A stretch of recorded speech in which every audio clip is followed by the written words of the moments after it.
I'm going to call this meeting of the Ottawa County Board of Commissioners to order. Thank you, everybody, for being here. We're going to start out with our prayer for the day. Pastor Bart, if you'd like to come forward.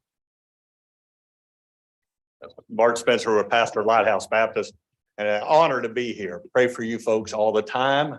And our church does likewise. We're very aware of the struggles that you guys have.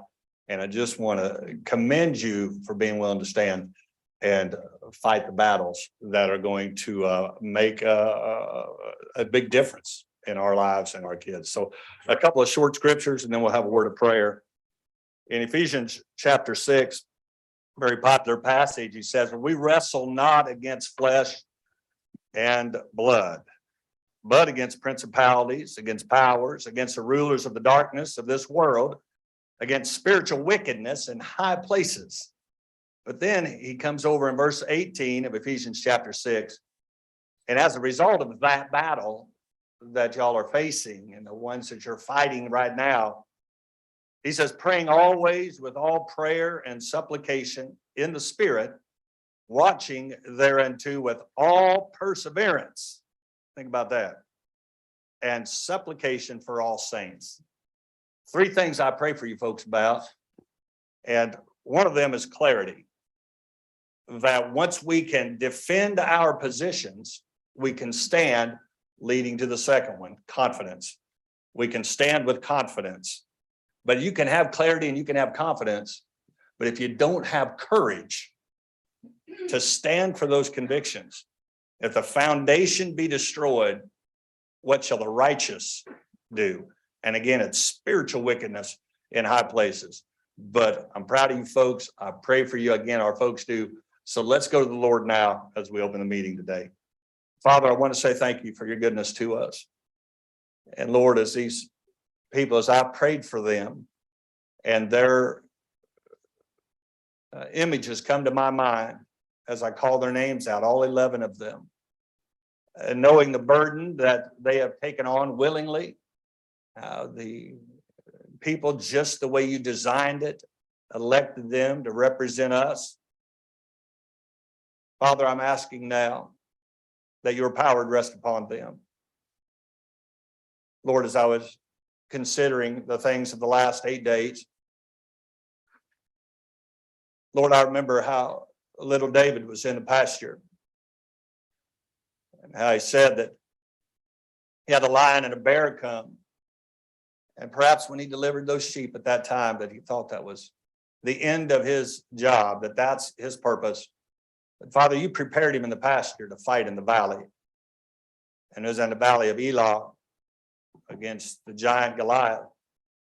And then you'd put him in the palace. You had great things for him. And you have great things for this board. I have no question about that. Ottawa County has been the signal county. We may be a bit biased, Father, but the signal county of this state.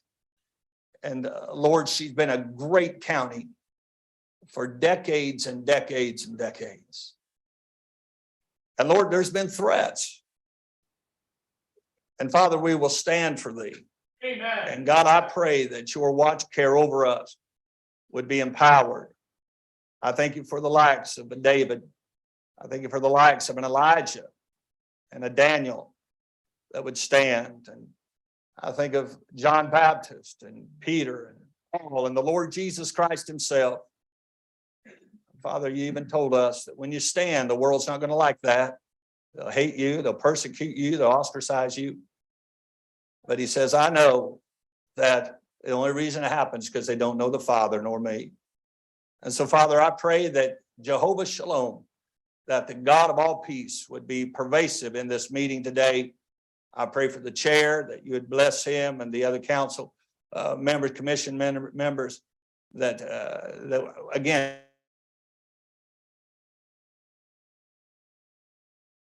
bless now in Jesus' name. In Jesus' name, amen. Amen.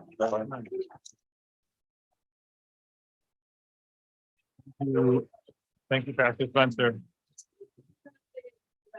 Yes, he did. Next on the order of business is the Pledge of Allegiance. Next on the order of business is the Pledge of Allegiance. So if you could please rise and join us, and Doug, you want to lead us off?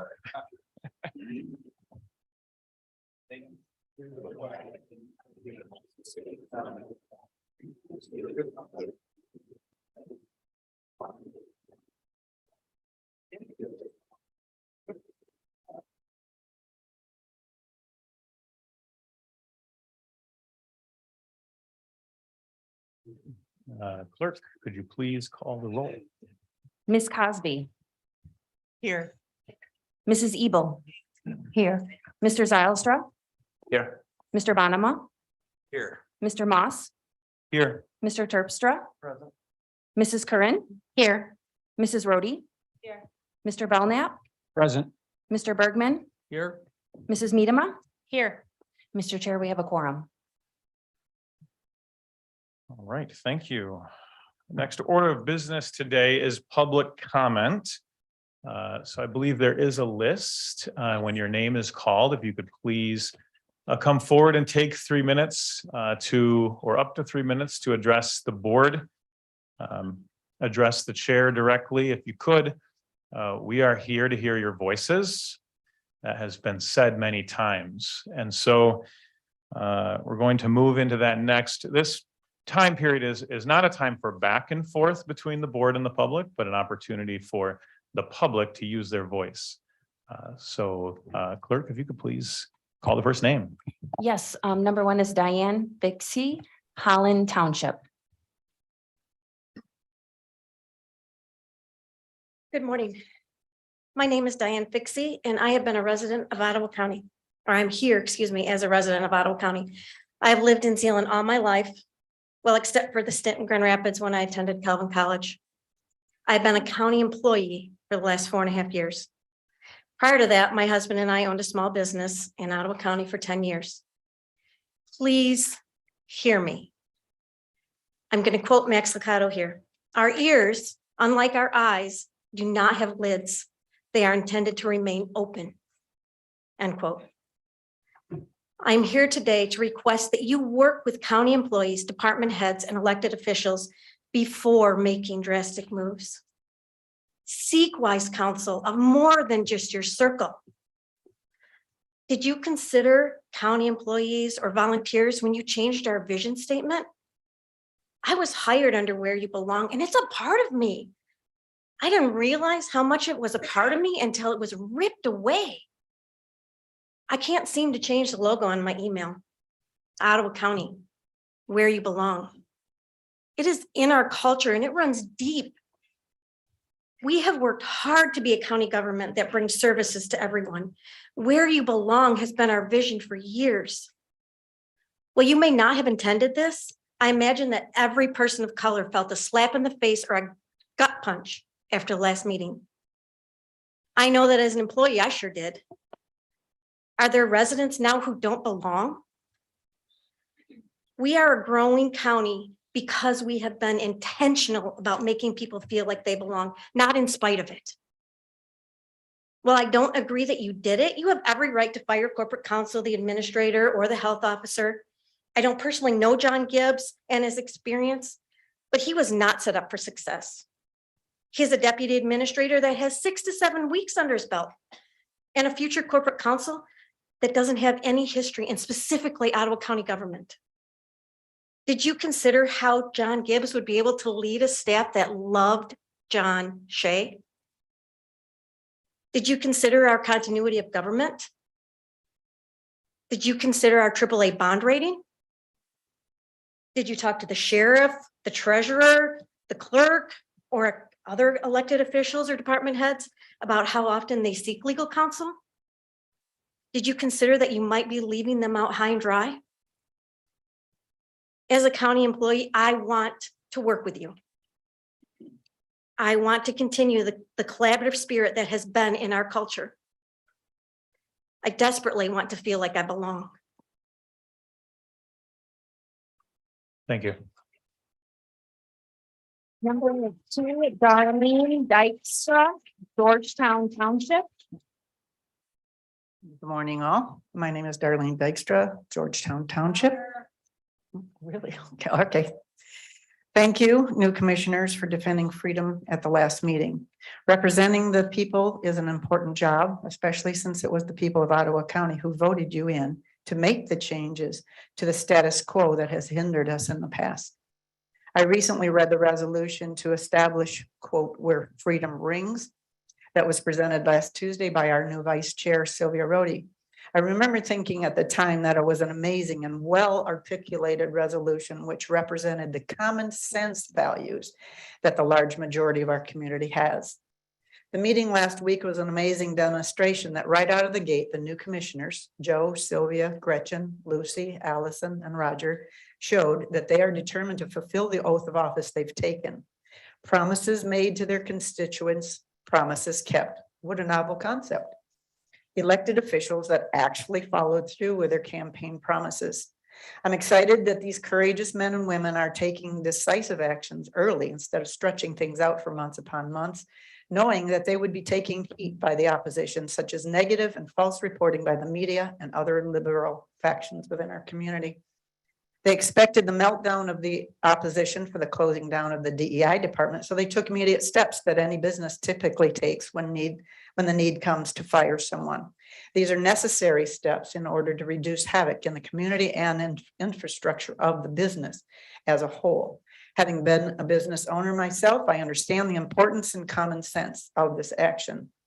I commend these new members and encourage the board as a whole to work together to continue to push forward with a strong pro-family, pro-America, proactive agenda as promised. You must be diligent that good and positive changes be made and not settle for things to remain as they have been, always have been for our struggling constituents. We cannot abide with irresponsible and expensive decisions that were made by the former board, such as spending millions of our tax dollars on employee bonuses, spending millions of dollars of ARPA funding without any public meetings or open community dialogue. This begs the question, what other decisions were made without first seeking your constituents' thoughts and ideas? I don't think that's transparency. Budgeting $300,000 for the DEI department this year, creating a severance package for the DEI director and health officer because you were aware of the intentions of the new commissioners. Thank you for eliminating the DEI department, saving over $1 million of taxpayers' money over the next 4 years, and in my opinion, invested elsewhere for the greater benefit of our community.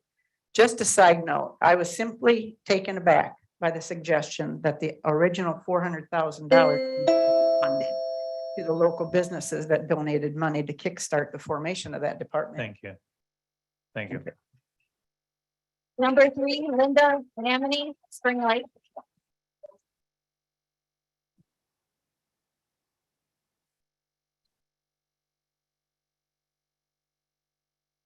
Good morning. I am Linda Namany and I am from Spring Lake Township. And I am just here. I want to thank you so much for taking on this responsibility. We know that it's ominous, but you guys are prepared for it. So I wanted to thank you for 2 specific things that you did at the meeting last week. First, I want to thank you for changing the times of the regular meetings. So that includes both a morning and an evening on Tuesdays. Because of this, I was actually able to be here this morning. I have to leave to go to a volunteer job, but because it's morning time, I'm able to be here for such a short while. So I think that this change is very positive because it'll give the opportunities for more people to be here and for more interactions for you guys with the citizens of Ottawa County. Secondly, I want to thank you for discontinuing the DEI department here at the county. It was more divisive than diversity. When I applied for a job, I want to be hired because of my skills and my talents. I want to be hired because of what I can bring to my new employer. I don't want to be hired just because someone needed to check off a little box saying that they hired somebody that was like me. So with the end of DEI, The citizens of Ottawa County will be able to come together rather than trying to find what separates us.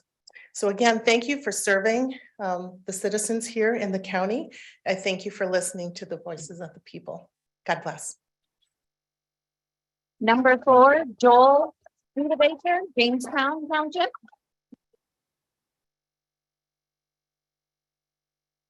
Good morning.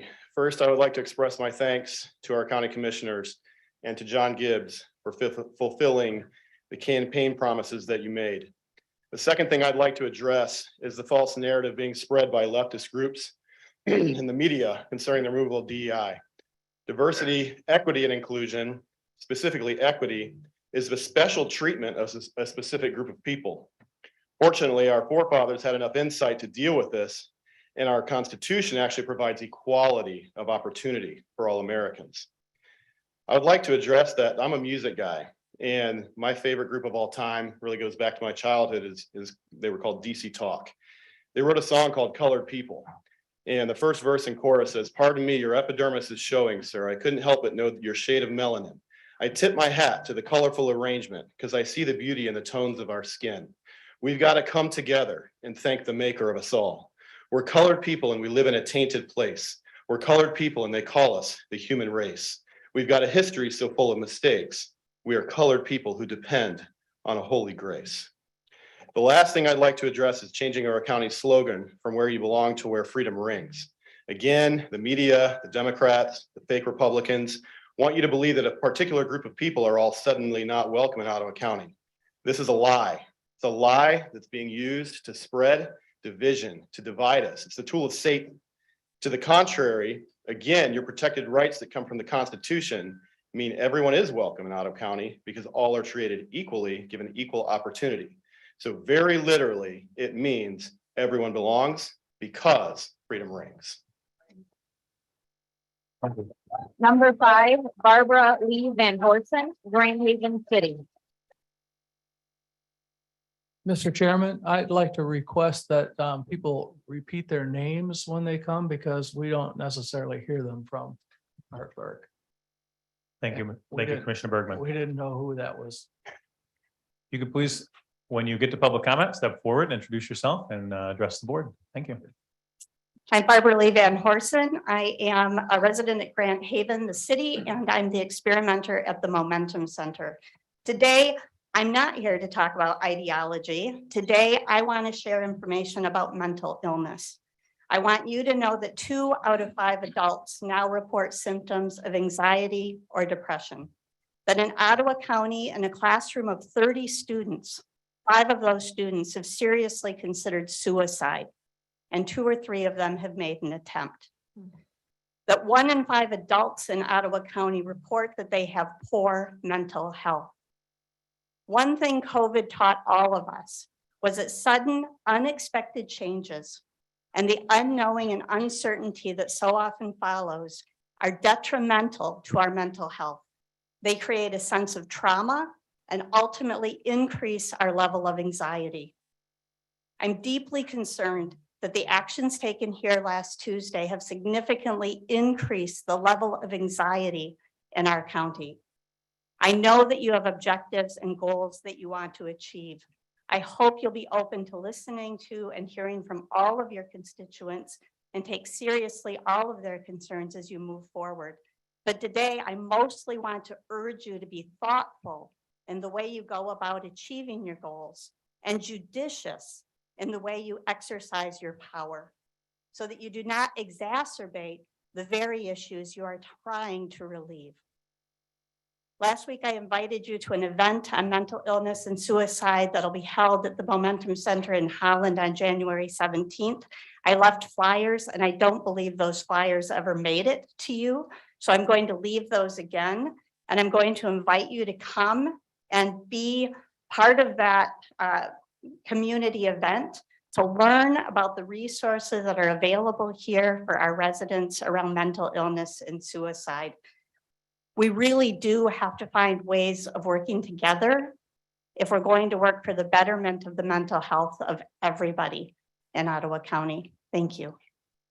Thank you. Number 6, Bruce Greenlee, Park Township. My name is Bruce Greenlee. My wife and I live in Ottawa, we live in Ottawa County. We live in Park Township. This morning, I am thankful for the council stand to support the majority of voters in this county. It was not long ago, the previous board limited public comment severely after more than 1,000 citizens of the county came to support parents and students in a mask mandate controversy. It is such a blessing that this Board of County Commissioners do not support unscientific, erroneous policy set up by the previous health officer. All of us know the saying, those that forget history are doomed to repeat it. I pray that all of us will remember the failed policies of the past Board of Commissioners and Health Department. We are all also aware of the principle of insanity, doing the same thing over and over and over and expecting different outcomes. To have good outcomes, we must change from the discriminatory policies of DEI and other failed policies. My wife and I enjoy the great aspects and beauty of Ottawa County and its citizens. I will continue to support this board and our new county administrator, Mr. John Gibbs. I am thankful that this county is becoming a place where freedom can ring again. The policies of freedom support righteousness and justice for all peoples of this county. For Proverbs 29:2 in the Bible and throughout the Bible support this idea. When the righteous flourish, the people rejoice, but when the wicked rule, the people groan.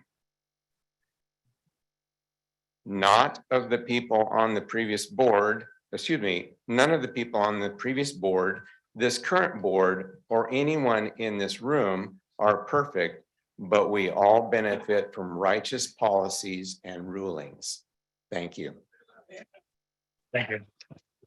Number 7, Donna Mooney, Georgetown Township. Good morning, Commissioners. As a taxpayer and voter, my name is Donna Mooney, by the way, Georgetown Township. As a taxpayer and voter, I fully support the appointments of John Gibbs, Nathaniel Kelly, and the Coleman Law Group as appointed by the new Board of Commissioners on January 3rd, 2023, and request that this board confirm these appointments. Thank you for your courage to stand behind your campaign promises and for the people who overwhelmingly voted for you. When I was in college studying history, I can remember writing a paper on Nazi Germany and feeling an overwhelming sense of sadness when confronted with the reality that 6 million Jewish people were murdered by their government. I often wondered how the German people could allow such atrocities. Today, I no longer wonder. Yesterday's persecution of the Jewish population is today's persecution of anyone who goes against a new world order and a tragic repetition of history. Persecution of anyone for any reason should never happen in this country, and it needs to stop. Adolf Hitler was able to infiltrate and take over every facet of German society, from the educational system to the media, which consisted of radio and newspaper at that time, to the medical industry and more. When you can take over all facets of society and pump 24/7 propaganda into those institutions for continual and constant consumption by the public, you condition and control people into what to think. I challenge those who don't know the history of communism and socialism to prove me wrong. We are no longer a nation which teaches our youth and our society how to think critically, but rather what to think by our government, our institutions of higher learning, the medical industry, Hollywood, and corporate America, all in collusion with one another, and all who stand to gain by dividing human beings into groups in a tribalistic fashion. There's a faction of people who truly believe in these institutions and that they exist solely for the betterment of society. Then you have those whose faith is derived from a higher power, who simply want to be left alone to live their lives and raise their families without the intrusion of these institutions and those who hold them in a godly esteem. Get your shot, get your shot, get your COVID shot. The commercials hammer away 24/7, all paid for by Pfizer, the very folks who pour money into every industry and our governmental institutions like the FDA. As more and more young athletes and healthy adults suffer from heart attacks and other ailments en masse and dying suddenly, at what point does the public become suspicious and start talking about the elephant in the room? For the media in the room, perhaps you can investigate the Great Barrington Declaration and the thousands of scientists, medical doctors, and other experts from around the world who stand to lose everything and have been heavily censored because they are actually following the science and refuse to go along with a political Thank you. narrative. Thank you. Thank you. We could. Order. We have order, please. Order. If we could please, out of respect for the speakers, please allow them to speak. And if we could take 1 second, I want to grab some water. The next person wants to come up, that's fine. Number 8, Tammy Clark, Grand Haven.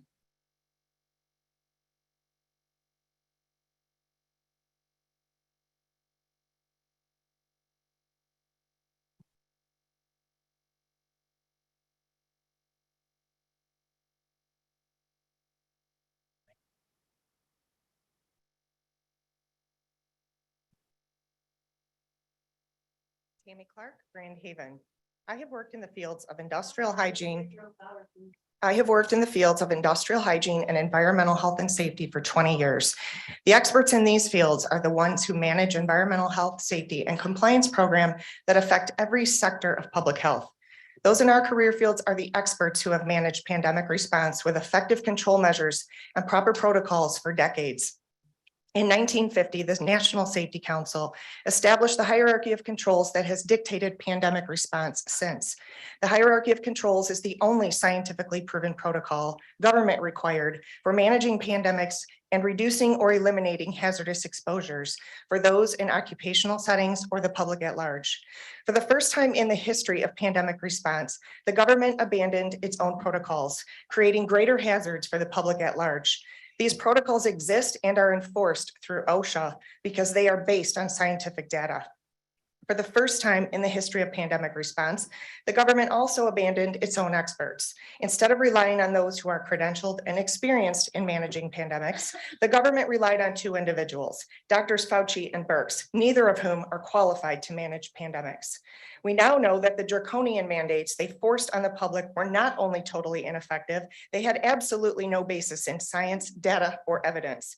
As Dr. Birx wrote in her new book, the numbers were totally made up. It was their way of getting people to, quote, do something, she said. This was not only incredibly irresponsible, it was downright dangerous and created many, quote, unanticipated consequences, as Dr. Fauci himself initially stated would happen if the public were to wear masks as a one-size-fits-all approach. His comment, quote, wearing a mask will have little to no effect at preventing the spread of infectious disease, but it might make some people feel better, has now been proven accurate and verified by the Biden administration's own COVID czar, Dr. Ashish Jha, who claimed on December 20, 2022, quote, there is no study in the world that proves masks work to stop COVID or any other respirable disease. Instead, we should focus on indoor air quality. Of course, this is exactly what the hierarchy of controls requires through engineering controls. Those involved in violating known scientific protocols include the United States government, state government agencies, and county government agencies, including Ottawa County health officials. I am here today to give my expert testimony in support of the new Ottawa County Board of Commissioners for their commitment to the safety and well-being of the constituents of Ottawa County. By recognizing the only scientifically proven measures and experts that collectively provide effective disease management strategies, the citizens of Ottawa County will be assured the best possible outcome in the event of another disease outbreak. Finally, public health professionals know that it is never acceptable to violate or suspend civil liberties in the name of safety or health. Thank you. Number 9, Kristen Megan Kelly, Jamestown.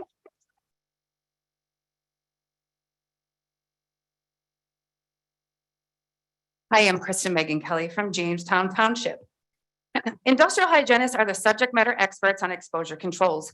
I am a 20-year senior industrial hygienist who's been defamed in the media, resulting in multiple lawsuits that have been settled. We're speaking truth to science, yet we are attacked. And a few of my colleagues have acted as expert witnesses regarding useless mask mandates here in Michigan and around the country, and are appalled by the media's inability to understand what professions govern what. I come here today to request that the current Deputy Administrative Health Officer, Marcia Manzarek, be removed from her position as outlined through an administrative hearing, showcasing her statements and actions made during the pandemic, showcase her incompetence to execute properly the duties of the office, official misconduct, and habitual neglect of duty. Marcia Manzarek used the Daily Beast to push masks and attack me. When you're talking about, quote, when you're talking about these measures to reduce the spread of COVID, it's for ourselves and our families, but it's also for a greater community, especially those who cannot get vaccinated. So if you're not going to get vaccinated, put on a mask for those people. In regards to me, I think it's dangerous to use a position of influence and challenge established science or guidance without having an understanding of the science and a really solid base of evidence and understanding it. Well, I've managed the respiratory protection programs for over 76,000 people in the US government, and I have 12 years experience in pandemic planning, preparedness, and response, and I'm a core credential witness who has worked all the way up to the Supreme Court, so I think I understand the science. Masks were designed to be splatter barrier, not designed to mitigate an airborne infectious disease, and it's neither PPE nor source control for an airborne infectious illness. Masks have a less than 1% risk reduction. We needed engineering controls, and we've been pushing this, like Tammy Clark just said, for 50 years. And the irony is now we have other counties reaching out to us through their commissioners to come and do health risk assessments to implement these engineered changes. But the CDC mask studies are highly null and void, and I'm going to email Mr. Joe Moss as the chair to disseminate to you all, because these studies they're almost comical in how they did these things, violating every law of OSHA 29 CFR 1910.134 and 132. It results to the harm. People get dizzy. These are in studies. People get dizzy. They pass out. They have neurological issues. They get bacterial pneumonia. I'm going to email you all the studies that show the harm of masking. Why would you push? Why would a deputy administrative health officer who has zero credentials in industrial hygiene, and if you look up OSHA's respiratory protection hospital kit, it tells you to confer with an industrial hygienist, not an epidemiologist, not a public health professional. So she disrespected her duties, spoke outside of her lane, which if she was a doctor would be malpractice. And one thing to the media who's coming to my Facebook page to attack the character of my husband, there's two Halloween videos and pictures from 2020 and 2021. If you cannot understand the humor related to that, I hope you don't watch SNL, because my husband does not mock the differently abled. I am unilaterally deaf. Thank you. Thank you. Number 10, Kathleen O'Brien, Port Sheldon Township.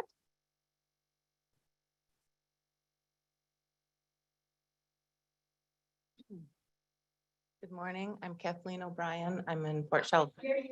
Good morning. I'm Kathleen O'Brien and I live in Port Sheldon Township. I'm here today because I'm deeply concerned about the actions of the newly elected Ottawa Impact Commissioners at the January 3rd meeting, replacing respected, politically moderate county leaders with grossly inexperienced ideologues, and doing that in a way that ensured there was no opportunity for public input, smacks of fascism. Replacing skilled administrators with unqualified friends and family is undemocratic. Shuttering our DEI office is unbelievably regressive, damaging our reputation as a community and diminishing local businesses' efforts to attract global talent to our area. We will feel the effects of this parochial decision in the fiber of our community and the health of our business economy for longer than I care to think. And removing the county motto "Where you belong" says everything about your insular vision for the future of our county. Clearly, you are governing the same way you campaigned, in well-coordinated secrecy, driven by dogma over truth, and with a complete lack of integrity and transparency. I hope that you'll please keep your personal politics out of our county governance. Ottawa County deserves so much better. I attended the last meeting and I absolutely could not believe my ears when I listened to you and your supporters say that equity and inclusion is not a biblical principle. I hear that you believe that, and it reminds me of Gandhi's comments when he said, "I like your Jesus. I do not like your Christians. They are so unlike your Jesus." Thank you. Thank you. Number 12, Stephen Rockman, Grand Haven Township.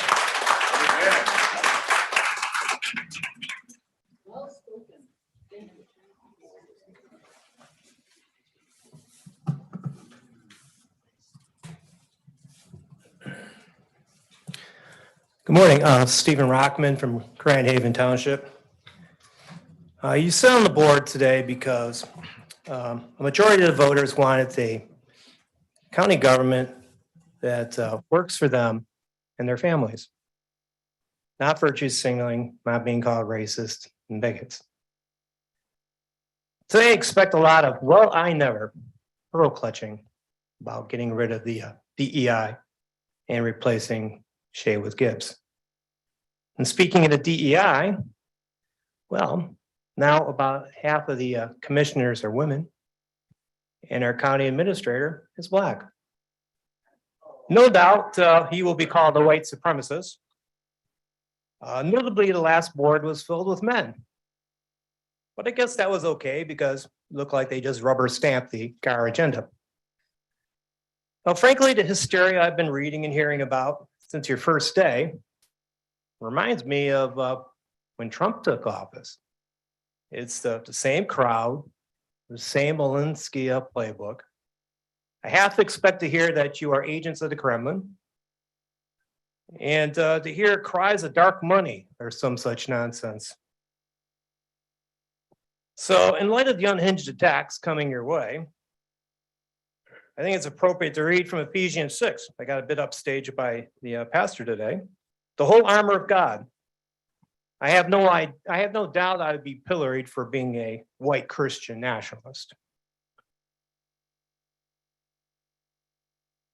Obviously, I am white, I'm Christian, and America first. Finally, be strong in the Lord and in the strength of his might. Put on the whole armor of God, that you may be able to stand against the schemes of the devil. For we do not wrestle against flesh and blood, but against the rulers, against the authorities, against the cosmic powers over this present darkness, against the spiritual forces of evil in the heavenly places. Therefore, take up the whole armor of God, that you may be able to withstand any evil day, and having done all, to stand firm. Stand therefore, having fastened on the belt of truth, having put on the breastplate of righteousness, and as shoes for your feet, having put on the readiness given by the gospel of peace. In all circumstances, take up the shield of faith, so that you can extinguish all the flaming darts of the evil one, and take the helmet of salvation and the sword of spirit, which is the word of God, praying at all times in spirit, prayer and supplication. And peace with you, brothers and sisters. Number 13, Jeff King, Jamestown Township.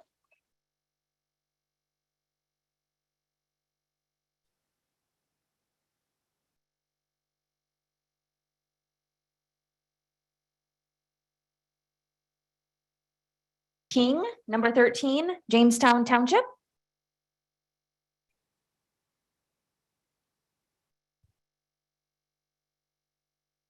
Good morning, Commissioners. Jeff King, Jamestown, District 5. Mr. Chair, I'm very thankful to have you as my commissioner. Thank you to all the new commissioners for the hard work and research that you did to get voted in.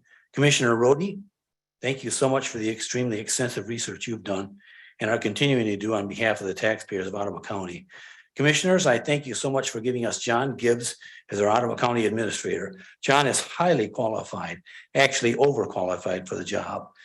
Thank you so much for removing the Office of DEI, a completely woke and useless program and a waste of taxpayer dollars. Thank you for our brand new legal counsel, Coleman Legal Group. Thank you for the massive amount of work that you've accomplished at the first meeting. The people have truly spoken. You won your seats by a huge majority. I remember being at this microphone approximately 1 year ago, and only given 1 minute to speak. An entrance to the building was not allowed unless you were going to speak. Thank you for listening to We the People and returning parental rights to the parents and not to the health department. Thank you for returning Ottawa County back to God.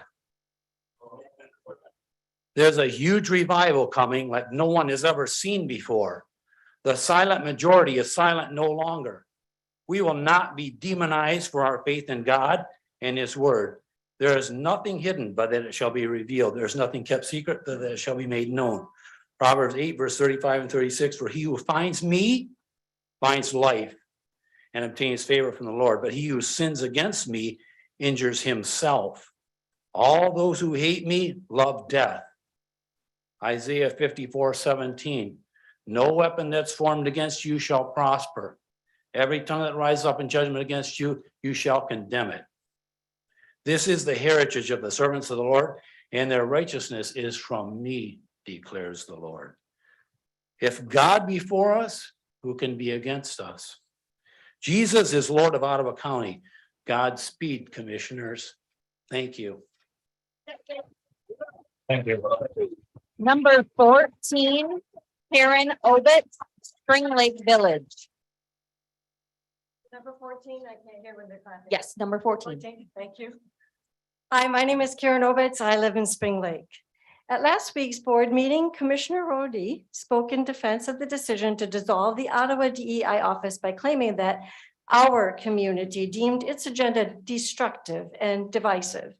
Well, it seems to me Ottawa's business leaders might not consider themselves part of that same community to which Commissioner Rhodey referred. Rather, per a recent article by WGVU reporter Daniel Booth, Ottawa's business community is concerned that closing the DEI office will have a negative impact on the ability to recruit and maintain talent in the area, and that changing the county slogan from where you belong to where freedom rings might appear to some to indicate not all will be welcome here. I share that concern and I disapprove both those decisions. Some 20 plus years ago now, my former employer, a West Michigan private Christian organization, made the decision to require its employees to participate in a DEI opportunity focused on the need for racial reconciliation within both the church and the broader community. I suspect the board members who voted to dissolve our DEI office would consider that an example of wokeness and thus destructive and divisive. However, for me, it proved to be a formative experience in the best sense of the word. Although challenging at times, as is all human experience that stretches our hearts and minds in positive ways, it contributed to my personal growth and enhanced my sense of true community. In dissolving the DEI office, this board has deprived the Ottawa community from being able to continue to reap the benefits of the good work it was doing. I also disapprove of the failure of the board to ensure a smooth transition between the dismissal of former County Administrator John Shea and the appointment of Mr. Gibbs. And I'm alarmed by the board's decision to replace our county's administrative health officer with someone whose public statements regarding the COVID pandemic do not align with the majority of the US or global public health and medical communities. I'm concerned all these decisions will have a negative impact on the overall well-being of our county, including our fiscal stability, perhaps to the extent of jeopardizing our AAA bond rating. In summary, it is radical decisions like these decisions, which the majority of the board members seem mistakenly to believe they have a mandate to make, that prompt me to call you to account today. And I intend to do so each time I judge the board's decisions to indicate a disregard for the kind of good faith leadership that seeks the good of the whole community. Thank you. Thank you. Thank you. Number 15, Ruth Stegman, Holland City. Good morning. My name is Ruth Stegman. I live in Holland City, and I appreciate the opportunity to say a few words to you. Ottawa County now has two top employees, the county administrator and the health department director, who were hired, as far as I can tell, with no position description, no advertising of the position, no interviews, no community involvement, and no advance notice so that constituents could give input.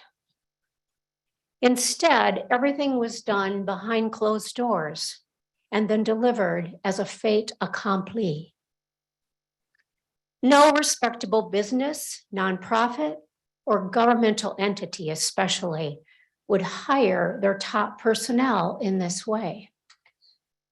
So I ask, is this how you will govern? I hope not. I hope that this Board of Commissioners will act with integrity, transparency, and ultimately with wisdom. I hope you will see yourselves as public servants, accountable to everyone in this county, whether they voted for you or not. Because that's what a principled official does. You all have professional experience of one kind or another. I believe you know in your head and in your heart what good governance looks like. As one of your constituents, I will be interested in whether you correct your early mistakes and whether you live up to the responsibilities to which you have been honored. Thank you for listening. Thank you. Number 16, Mary Bachheim, Talmadge Township.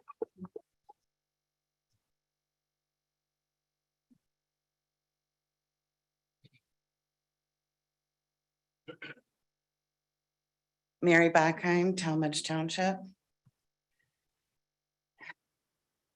I have been a resident of Ottawa County for 35 years. And never in that time have I felt that my county leadership did not have the best interest of the residents of Ottawa County until now. Mr. Gibbs, if the commissioners on this panel really represented the voters, you should not be in that chair. If you would please address the chair, you may continue. Excuse me, I thought I was. Please address the chair, not Mr. Gibbs. Thank you. I'm confused. What do you mean? Please continue. No, what do you mean? I can't. Please address me as the chair of the board when you're giving your public comments. Thank you. Michigan voters made it very clear they did not want you to represent them when you lost the election. Apparently, the only way you could hold an office was by a political coup, something only worthy of a dirty politician. Mr. Moss, you think everyone should have the same political view as you. That makes me sad. Saddened by your ignorance and intolerance. Just know the residents of Ottawa County are aware that you masterminded this plot. And Allison Miedema, Representative. Excuse me, ma'am. Please address me as you're giving your public comment. I can't use their name. Is I that what you're need you saying? to address the chair of the board. Mr. Moss, Thank you. in regards to Allison Miedema, representative of my township, you came to my house and stated and others like you had a personal agenda. When I pressed you about your agenda, you stated the other political party was not transparent and didn't represent the people. You lied. After your backdoor, underhanded, treacherous political moves of the last meeting, which were clearly planned by you and your cohorts, shows that you do not know the meaning of transparency. Do you now affiliate with the other political party? Your actions will forever tar you as a dirty politician. This board needs to be recalled and replaced. Thank you. Number 7.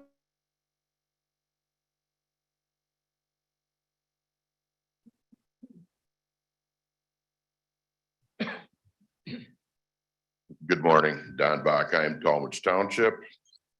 I've got more questions than comments, I suppose, but now the new board members here had to sign a contract with Ottawa Impact. My question is, who are they serving, the citizens or Ottawa Impact?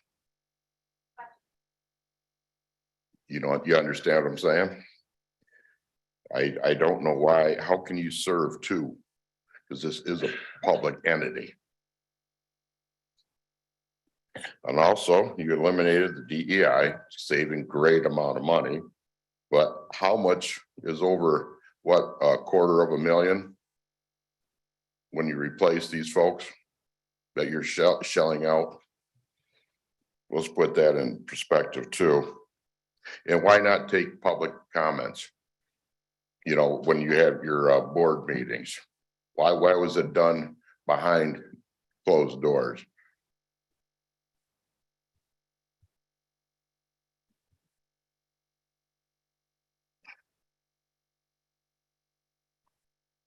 And your new motto, let freedom ring. Maybe that should be changed, let freedom ring, but maybe for all. Thank you. Thank you. Number 18, Beth Eegee. I apologize. I'm not sure. Holland Township, Beth Eegee.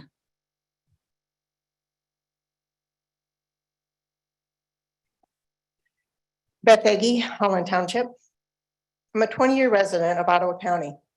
I chose this community despite being warned, if you ain't Dutch, you ain't much, and a weird liquor law that made you drive to Saugatuck for a bottle of wine on a Sunday.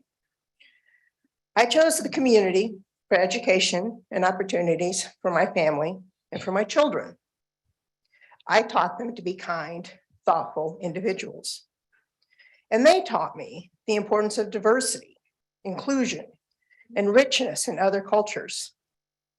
When our kids chose other communities as they left the house, we downsized. And again, we chose this community.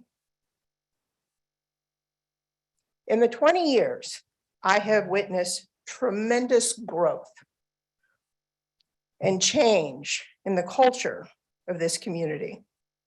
One that is welcoming, inclusive, encourages diversity. I have always felt welcome here. And more importantly, I have felt that those individuals who chose to serve in county positions represented me. Despite a difference in political party, until now, I am concerned that so many members of this county commission are under contract with an outside group, Ottawa Impact.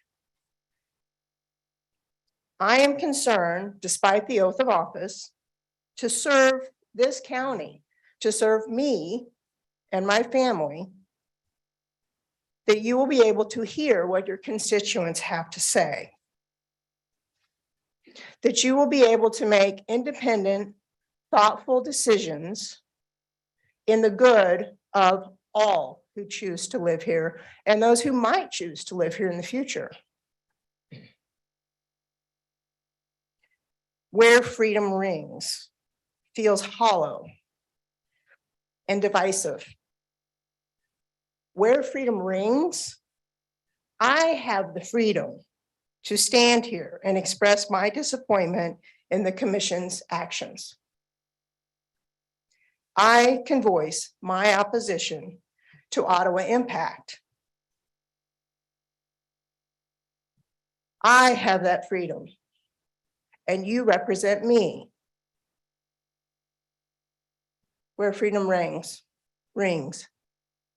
I question if commissioners have the same freedoms. Thank you. Number 19, Tom Parker, City of Zeeland.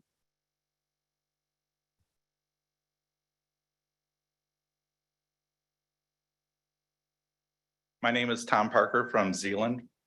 On November 8th, 2022, the Ottawa Impact Commissioner candidates and their supporters held an election night watch party. During this party, one of the now current county commissioners stood before the assembled group and said, quote, "We have become very, very aware during the election cycle that the press is definitely fake news and they are not for us at all. They are probably our hardest opponent, harder than any candidate that we have run against," end of quote. Not one commissioner stood up and disagreed or challenged what their fellow commissioner-elects said. Last Tuesday, these same Ottawa Impact candidates that attended that November meeting raised their right hand, with many of them having their left hand on a Bible, and in an oath swore that they would support both the US Constitution and the Michigan Constitution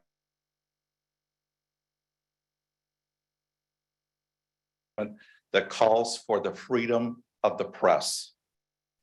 Note the dichotomy. On the one hand, the commissioners before you raised their hands and swore to support the freedom of the press, and yet agreed that the press is fake news and an opponent. One cannot ethically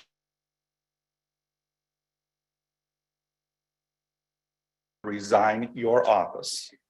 If you are planning to change our county's slogan to let freedom ring, you need to support and defend the freedom of the press, not call it fake news and an opponent. Thomas Jefferson said to John Jay in 1786, quote, "Our liberty cannot be guarded but by the freedom of the press, nor that be limited without the danger of losing it," end quote. I have read and watched the press in the past week. Our West Michigan newspapers, radio, and TV stations have reported what has been said in these chambers in a fair and truthful manner. They have asked for our commissioners to Order, please. Please continue.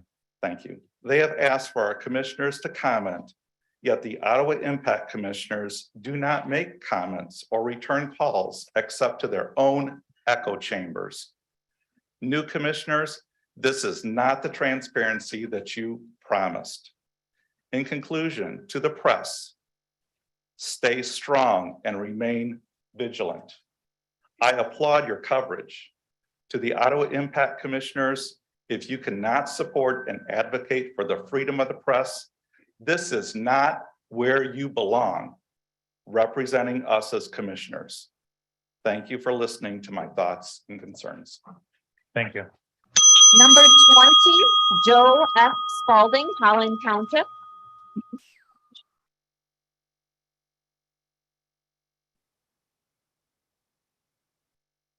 I'm here to address the board. Mr. Moss, if you want me to address you directly, unblock me on Twitter, you coward. My name is Joe Spalding and I live in Holland Township. I'd like to thank the two members of Ottawa Impact on the board who reached out to me expressing regret over the process last Tuesday. It was interesting to learn that 6.5 weeks ago, Joe Moss and his acolytes came together to try to figure out how they were going to bastardize the Open Meetings Act and transparency in Ottawa County government. This was confirmed by a boneheaded tweet made by Joe Moss himself at the end of November containing our new county motto and a dog water quality Lord of the Rings meme. That motto is probably going to cost us about $500,000 in print and signage, by the way.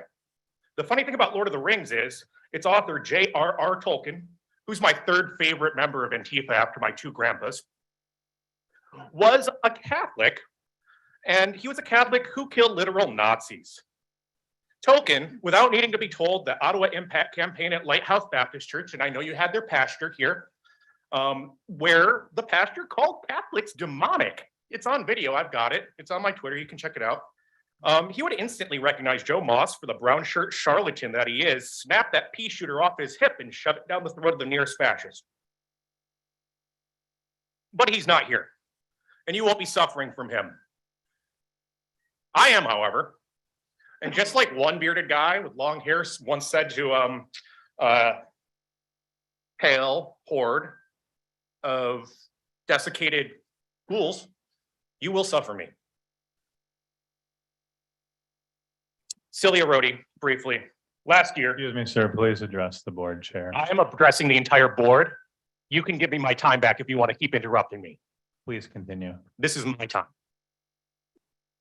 Sylvia Rhodey. Excuse me, sir, please. Sylvia Rhodey. Please address the chair. Joe's idiot brother. Please. Joe, your idiot brother. Joe, your idiot brother came to this room and he said America was invented by Jesus at the beginning of time. So my question is to two members of the board, Joe Moss and Sylvia Rhodey. How old do you think the earth is and what shape? Thank you. Number 21, Dan Zimmer, Port Sheldon.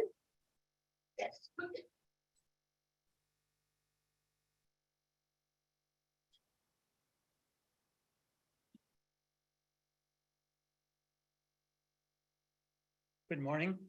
Dan Zimmer, Port Sheldon Township, West Olive, Michigan. I watched the video on January 3, 2023 board meeting. The public comment seemed to be religious bias supporting your appointments. A lot of scriptures quoted and Bible blessing your agenda. God's will be done. This is the making of self-righteous and self-anointed mentality. We are empowered by God to do God's work. Ottawa Impact is a group of like-minded people surrounding themselves with like-minded people and structuring a political machine. Let's be clear, shall we? The termination of personnel and departments and resulting appointments is in fact your agenda paving the path to your agenda by any means necessary. I, for one, welcome the review by the Attorney General, Dana Nessel, into the actions of this board. Thank you. Thank you. Number 22, Harvey Nickel, Georgetown Township.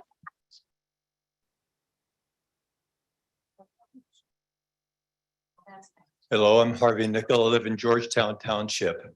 I'm here today to thank you for standing up with the citizens of Ottawa County and following through with your campaign promises. I support you and will pray for you that you will have the wisdom to make the best choices for the citizens of Ottawa County, standing strong against the endless attacks of the opposition. After reading the articles in the mainstream media, local newspapers and social media, I'm bewildered and confused as to why you are being so viciously attacked for standing up for our Constitution, parental rights, and freedom. It is as if they would prefer to live in a communist country where there is no choice, no churches, and all decisions, all beliefs and behaviors are totally controlled by the government. I found one of the comments concerning the appointment of Mr. Kelly for health director to be very interesting. That person did not want a science denier as the health department director. Mr. Kelly has a master's in public health and a master's in occupational safety and health, and has promised to bring additional experts in order to make the health department best health-related decisions for the county. In contrast, the CDC, the Michigan Health Department, and the Ottawa County Health Department have all been science deniers for the past 3 years. Oh boy. They've had mask mandates, and there is no scientific evidence that or peer-reviewed publications that verify that masks are effective in preventing the transmission of a virus. However, there is scientific evidence that the masks actually cause harm to our children in the schools. The COVID-19 vaccine mandates were not only anti-science, they were illegal. The COVID-19 shots are not traditional vaccines, but are an mRNA technology that Moderna calls the software of life. It is an experimental drug and should never have been given emergency use authorization without extensive testing for long-term adverse effects. An EUA can only be given if the experimental drug if there are no other treatments available. We now know that ivermectin and hydroxychloroquine are successful treatments for COVID. Many countries have dramatically reduced cases and deaths using ivermectin and hydroxychloroquine. Yet, these inexpensive drugs are banned in the United States so that the mRNA shots can be given EUA. In my mind, that is not following the science, nor is it legal. Athletes are collapsing and dying on a playing field. Excess death rate has increased dramatically. The birth rate has decreased significantly around the world since the vaccination campaign began. Is there a connection to the COVID shots? Why is no one asking that question? Scientists should be allowed to investigate this and publish their findings instead of being censored or penalized for not following the narrative of the CDC, the NIH, and the mainstream media. science is not. Thank you. science, it's sense. Thank you. Number 23, Michael Carras. Thank you. Number 23, Michael Carras, Spring Lake Village.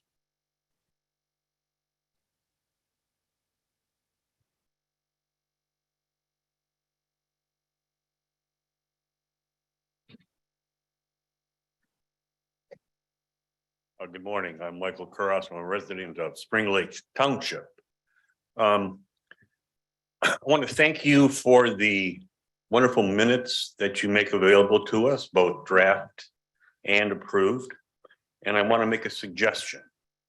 You already do include identification of the individuals who come before you to speak. You do not include the subject that they address, and I'd ask you to do that. Now, I've made this request before, and so let me make some suggestions. Opposes a board action, proposed board action, supports a proposed board action, concern about county health, concern about the appointment of a county administrator, et cetera. Most of the time, the number of people coming before you are not as numerous as they are today. But sometimes they are, and I think identifying the subject that they bring to your attention would be very useful to those of us who do read the board minutes. Thank you very much. Thank you. Number 24, Jack Timmer, Georgetown Township.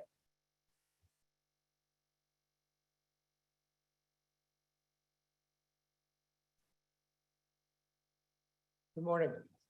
My name is Jack Timmer. I've lived in Georgetown Township for over 45 years. And I have never been to a commission meeting in that 45 years. I don't know why. I guess I never thought we had a problem before. But after listening and reading about the last board meeting, there's a lot of things that just didn't sit right with me.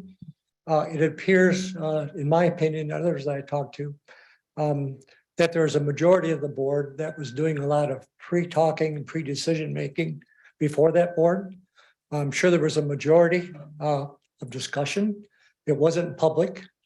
I don't know why, but there was a lot of decisions that were made before the board meeting. I don't think that's how things should be handled. I think the board should represent all citizens of the county, not just a vocal minority. And I have a simple request. I request that the board send out a survey to all citizens of Ottawa County with 5 simple questions, and those are: number 1, do you agree with the board's decision to fire a long-term administrator who has done a great job, firing him without merit, without notice, and without discussion of the full board? Number 2, do you agree with the board's decisions to replace the fired top administrator with someone who has no similar experience, with no community input, and who was pre-approved prior to the board meeting? Number 3, do you agree with firing the top Ottawa County administrative health official and replacing them with someone with no similar experience who's currently working for an HVAC company? Number 4, do you agree with the board's decision to replace Ottawa County's long-term motto with a predetermined one with no public or board input or discussion? And number 5, do you agree with the board's decision to replace Ottawa County's legal counsel with one who has a relationship with the board chair business partner? I firmly believe there are so many group-based agendas in this board that it's hard for you to represent the Ottawa County people in general. I really hope the board works for all Ottawa County residents. Thank you. Thank you. Number 25, Kristen Hintz, Park Township. What number? Number 25, Kristen Hintz. Number 25.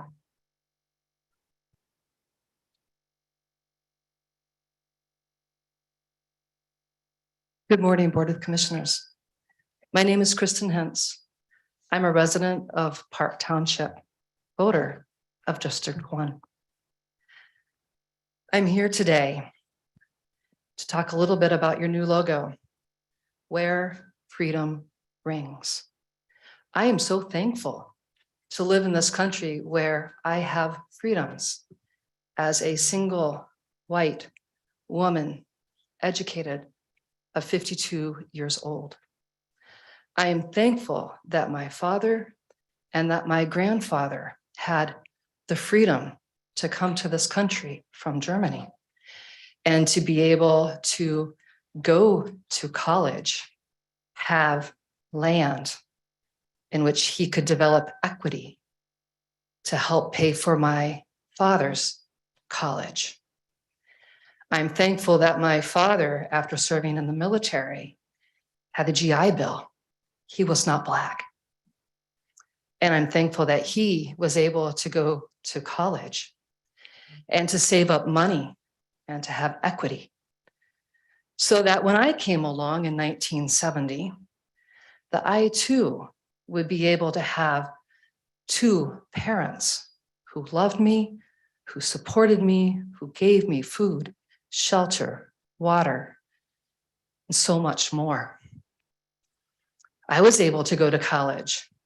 I was able to graduate college without having student loans to pay off because my dad had enough money to put into 401(b) or to put into that fund so that I could leave college without student debt. I have an 18-year-old daughter who just graduated from West Ottawa Public Schools. I'm so thankful for the opportunity for her to get to interact with students who are not like her, students who are struggling to have breakfast in the morning, students who are struggling with mental health, students who don't come from two-parent families or from traditional families, students that have to tell themselves that they are all right people because they get battered down every day by maybe parents that don't love them so much. She was exposed to that, and I'm so thankful. And I'm thankful that she's able to go to college, not because of my income, because I actually lost a job, one that I very much loved and was very passionate about. That happens, and that's okay. I'm thankful because my dad had equity also that he could put into a fund that my daughter can now draw from so that she can graduate from college too. That only happened because privilege. Thank you. Number 26, Cynthia Veltier, Holland City.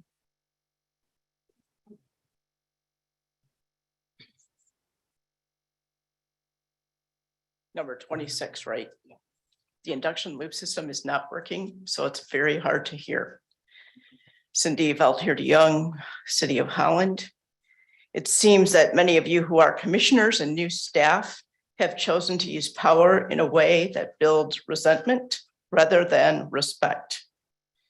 When you dismiss the staff who serve the county without regard for dignity and rightful process, your role as public servants demoralizes employees and makes public service a tool that hammers harm rather than promotes community that belongs to each other.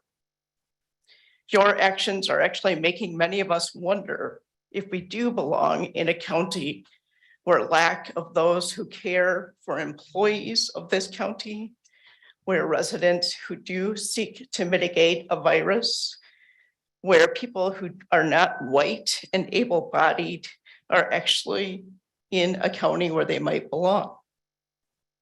A simple matter of diversity and inclusion, and DEI may not mean what you think it means. Diversity and inclusion includes equity. Equity means that you make sure systems work, like induction loop systems and captioning.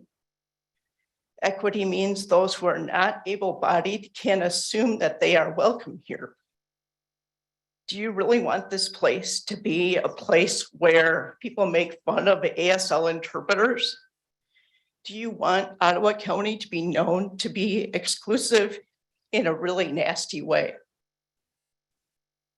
I appeal to you by the mercies of the residents of Ottawa County, not to consider yourselves more highly than you ought. Rather, as you seek to enact policies for this community, may you be compelled to work for the common good with a particular eye toward those on the margins. Those margins may be different than the sensitivities of those who helped you gain these positions. For as in one county, there are many members and not all the members have the same function. Thank you. Thank you. Number 27, Susan Pecking, Grand Haven.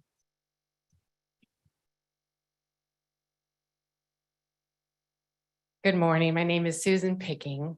My pronouns are she and her, and I say this to make space for those who experience and present in different from birth.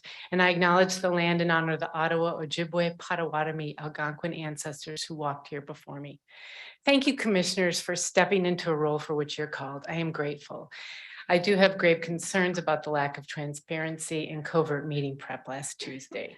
Here are some areas of concern. The meeting agenda changed and replaced with one planned covertly. While legal, it erodes trust for the constituents. The firing of John Shea without cause, the hiring of a new administrator, and he was present, so he was notified. The firing of the current health officer, Adeline Hambley, and hiring a controversial one. Firing and hiring new legal counsel. These all raise budgetary concerns. Firing and hiring, how do we cover a severance, $210K, and the salary of a new administrator?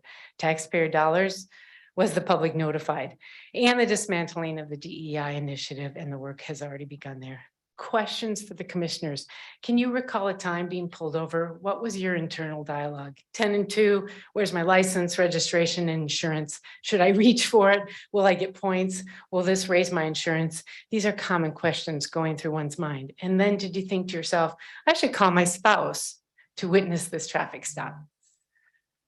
Well, last week, my husband, Mike Wheeler, a resident of Grand Haven, Juris doctor, businessman, co-founder of a nonprofit to help kids, got pulled over in Grand Haven, or in Ottawa County, excuse me. He went through these same questions, and with his mind racing and hands on a steering wheel, tending to think about this, he called me and asked me to stay on the line to witness. Do you know why?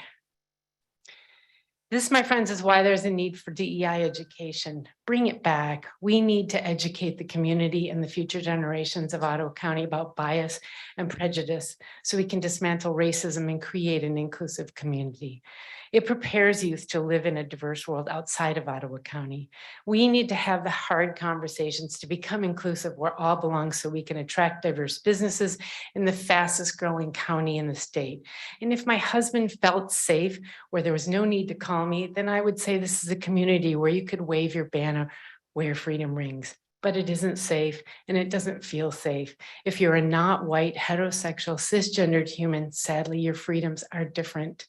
And if you don't know this, then it's incumbent upon you as a leader to find out why and how to create a community where freedom does ring. Your new motto is false advertising. Please learn what you don't know. I have some resources. Please represent me and the other voters in the community. Please be transparent. We want freedom too. Thank you. Number 28, Kevin Crowe, Allendale.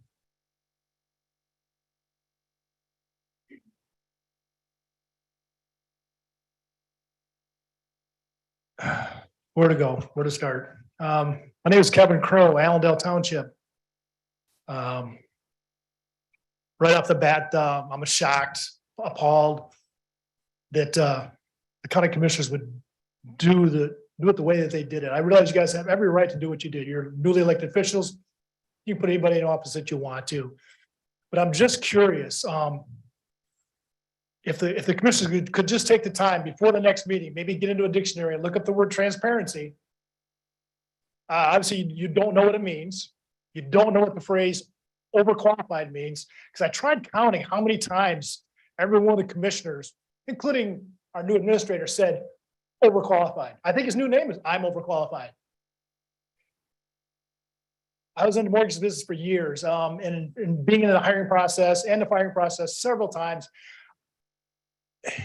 If somebody tells you they're overqualified several times, guess what? They're not. And if several people tell you that somebody's overqualified, you're overselling it. It's just a shame that we had a perfectly fine administrator and you came up with this guy.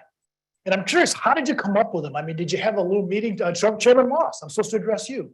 Chairman Moss, how did you come up with John Gibbs? I mean, the people of Ottawa County said no. They rejected him by 13 points. In red Ottawa County, he got rejected by 13 points.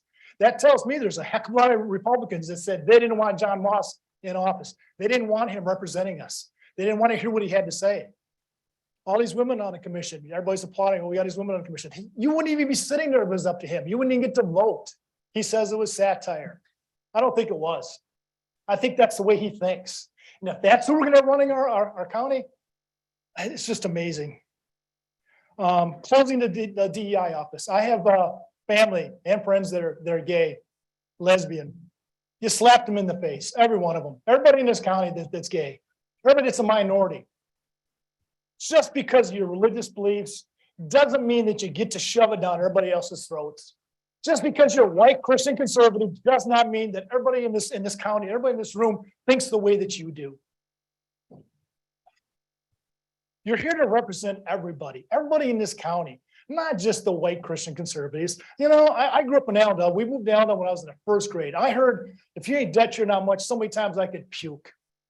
My dad fought people just like you. He sued out of our Allendale Township or Allendale School District when they were reading Bibles in class. Took them to court because they wouldn't stop. He fought people like you because he didn't like having somebody else's religion shoved down his kids' throats and everybody else in the class. There may be other kids in the class that weren't Christian that didn't want to listen to the Bible. Anyway, I'm ranting. Thank you. Number 29, Walter Davis, Grand Haven.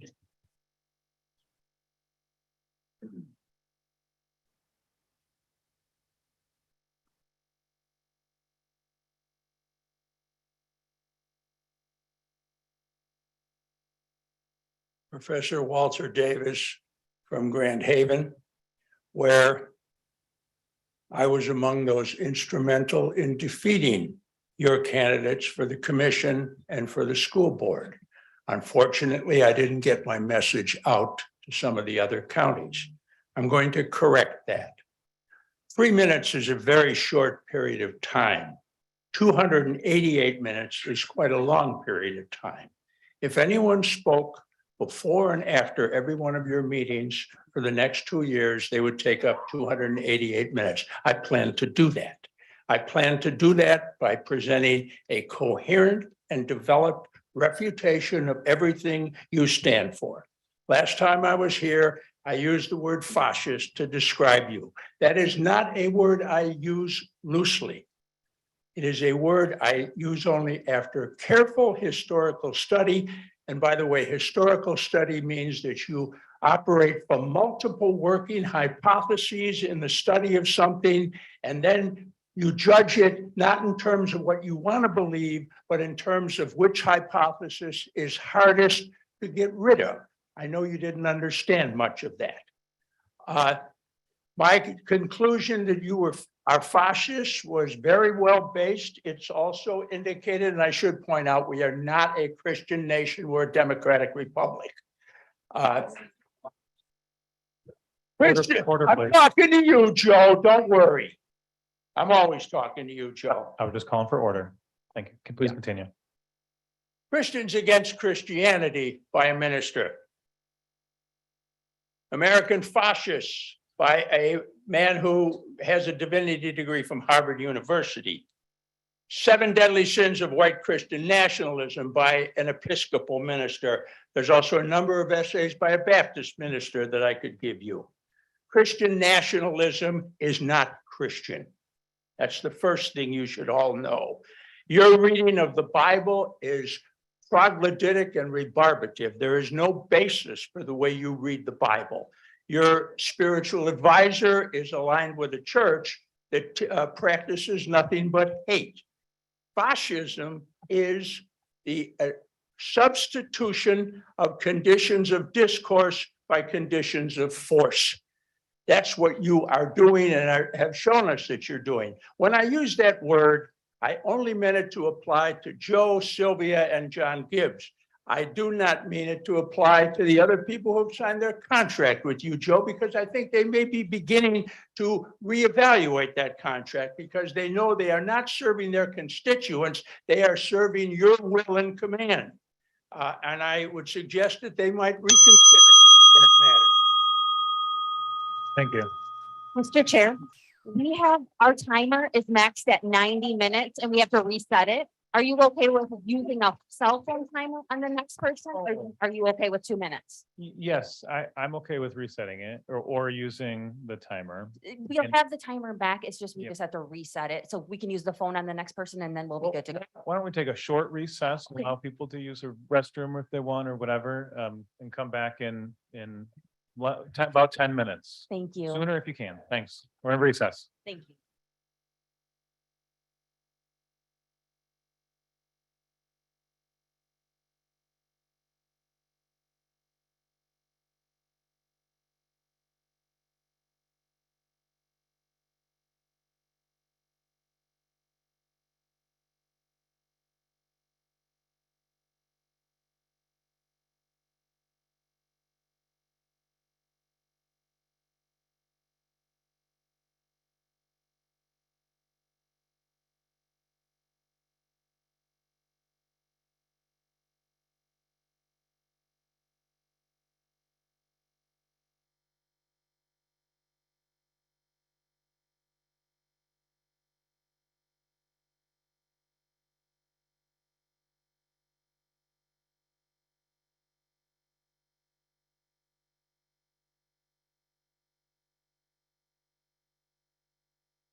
Commissioners, if you could please take your seats.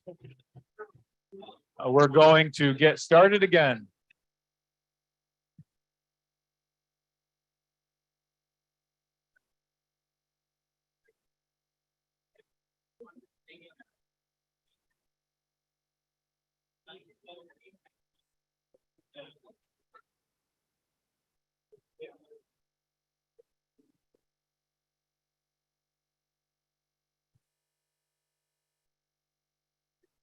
I'm calling this meeting back to order. Thank you, everyone, for the time. Clerk, if you could continue with public comment, that'd be greatly appreciated. Yes, number 30, Andrea Hendrick, Grand Haven Township.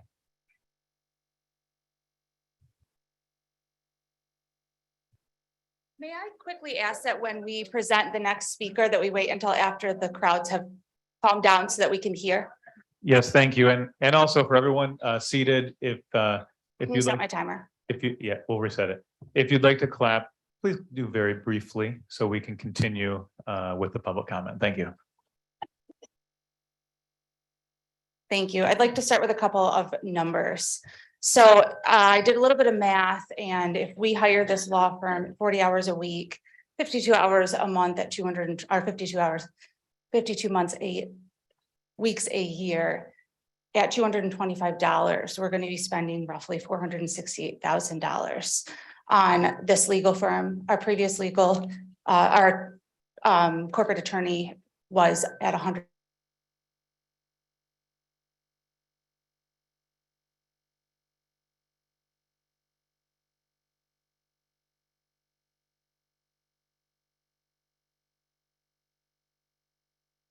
Happy with our decisions.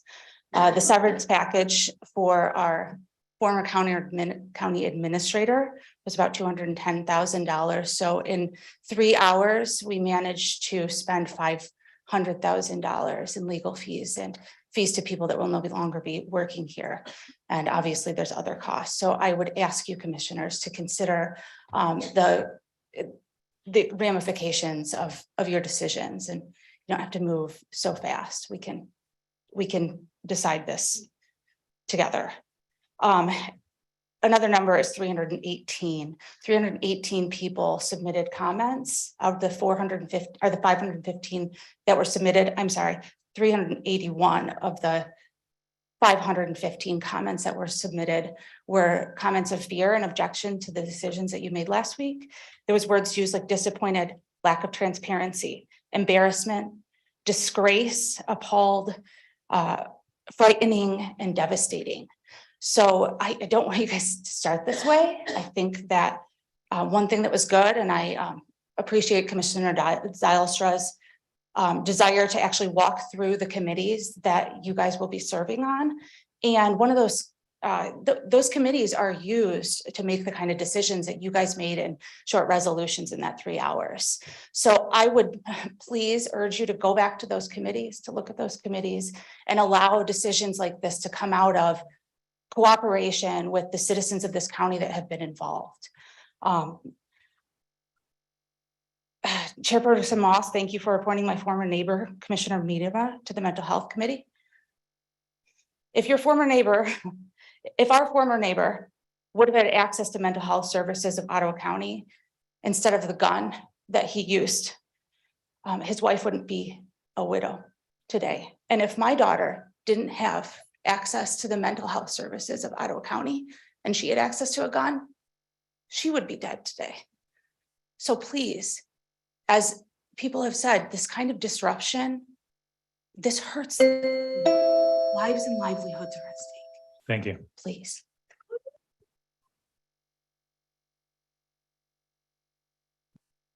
Number 31, James Kroll, Georgetown.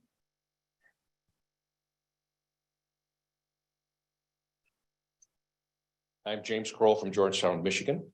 I'm a lifelong resident of West Michigan and a first-time attendee to this meeting. First, I want to thank the commissioners for their willingness to serve. It's not an easy job. I've always been impressed with how professionally and efficiently our county is operated. That is a result of hard work by elected officials, administrators, employees. Ottawa County is a great place to live and work. When the right things are done in the right time, the right way, good things happen and many in our community benefit. I'm here today to let you know that in my opinion, the actions taken last week by this board were not the right things done at the right time in the right way. Just because you could do something doesn't mean that you should. Changing the published agenda, making sweeping changes in staffing, and changing the motto does not give me a great deal of confidence in this board's interest in working with community to develop relationships that will benefit all residents in our county.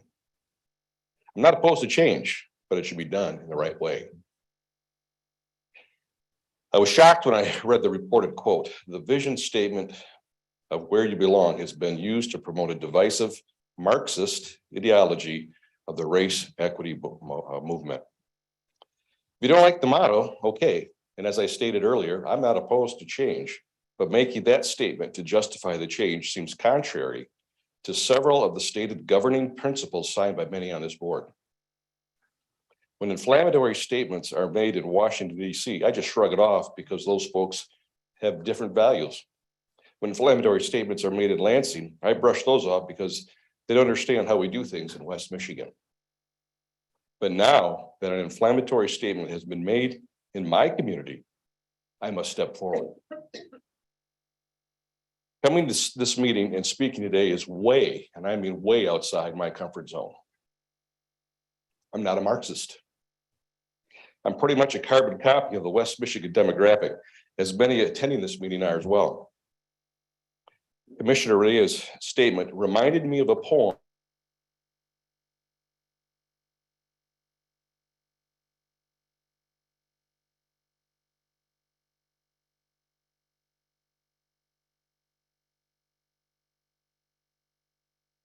socialist.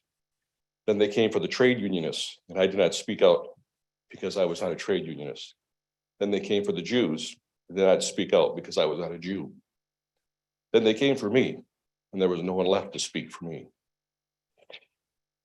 We as a community are better than that. You as elected leaders are better than that. My prayer for our community and you as leaders is that in the future, we will take the time to listen and discuss before taking action. Do the right thing at the right time in the right way. Thank you. Thank you.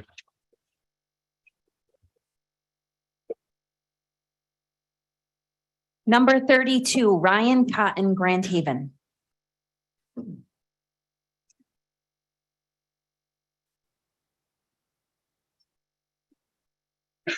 My name is Ryan Cotton, Grand Haven City. I come here reluctantly, yet I'm here to do my part to keep Ottawa County great. I want to thank those county staff, county officials who have made Ottawa County what it is, especially the park system and the high quality of services. I want to speak today about the history of local government and how it evolved to be good local government. It came about as a reaction to the political partisanship, excessively so, in over 100 years ago, and was championed by Republican Teddy Roosevelt and Democrat Woodrow Wilson nationally. As this movement grew, many local governments like yours adopted a different way of going about hiring and administering their local affairs. It's based on expertise and experience. It's done after public interviews that are competitive and comparative, usually notified in advance so the public can participate, and people are selected on a nonpartisan basis to lead the business affairs of that government. In the last recruitment, it was required in the recruitment brochure that there be 5 years of chief administrative officer or assistant chief administrative officer experience in a local government of similar size. Experience required was to have had that within diverse departments, administering those such as law enforcement, courts, public health, mental health, and parks. Those are correct standards. I urge you to return to those standards. Thank you. Thank you. Number. Clerk, it seems like maybe when someone dropped the microphone on the stand, it started to ring. I'm just wondering if there's a little bit of feedback from that mic that was dropped right before that speaker. I'm not sure, but maybe we could remove it temporarily and just. Yeah, thank you. David Moran, Allendale Township, 55-year resident of Ottawa County. Wow. Some of the stuff I'm about to say is not meant to be harmful or to be mean to anybody, but I would like to say this, first of all. Elections have consequences. And I also believe all 11 of you were put in that place by your constituents. And I applaud that. This whole process, I would challenge you to look at it as like a big ship in an ocean. And it's headed in a direction. And the previous board had it headed in the direction they chose because they were at the helm. We have new people at the helm with a mandate, in my opinion, from the people to change the direction. I want you to notice something. Every time a boat changes direction, it makes a wave. Every wave is relative to the amount of resistance that's applied to the boat to not make a change. I've heard things said here today that innuendos, false statements to further a cause that are not based upon reality. I've never heard any of you, say anything racist or bigoted or not inclusive of all the people of Ottawa County. Now, let me get back to what I really wanted to talk about. In your agenda, you're going to talk about payments of, I believe it's $17 million. In your agenda, you're going to talk about certifying the contracts. And these contracts and the bills that you're going to be paying are of the previous board. Last week when I was here, I told you I have 80,000 reasons I have a problem with the previous board. I know how it works because I know how it was in Allendale when the change happened there. I seen the appointees cause problems and dismay and fellow boards. I was accused of stalking one of the board members and their daughters because I wouldn't let them violate state election laws. It's a fact. There's a police report. Nothing is beyond these people. I don't make it up. I speak in facts. I challenge you to do the right thing for the right reason. And it doesn't matter how much repercussions you hear. As long as you know you were on the right reason with the right truth, you're okay, no matter what happens. I'm proud of what I did. And someday you can be proud of what you did, even though it is hard. Thank you very much. Thank you.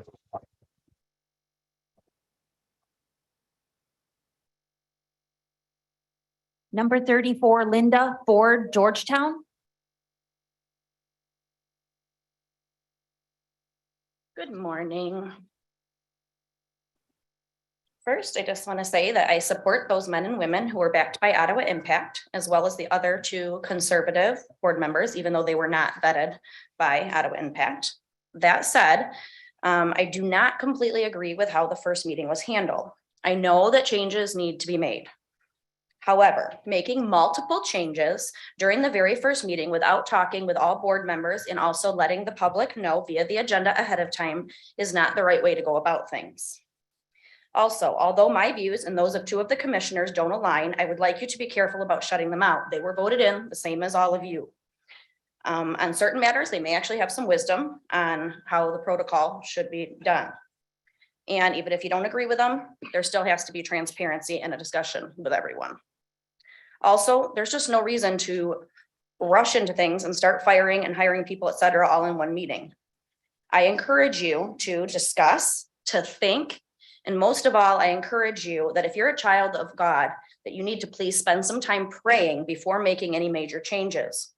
I conclude by saying that I am thankful we have new voices And I want to say thank you for changing our legal counsel and also for recommending Kelly for health officer. And I added this, I really appreciated the prayer at the beginning. That was amazing.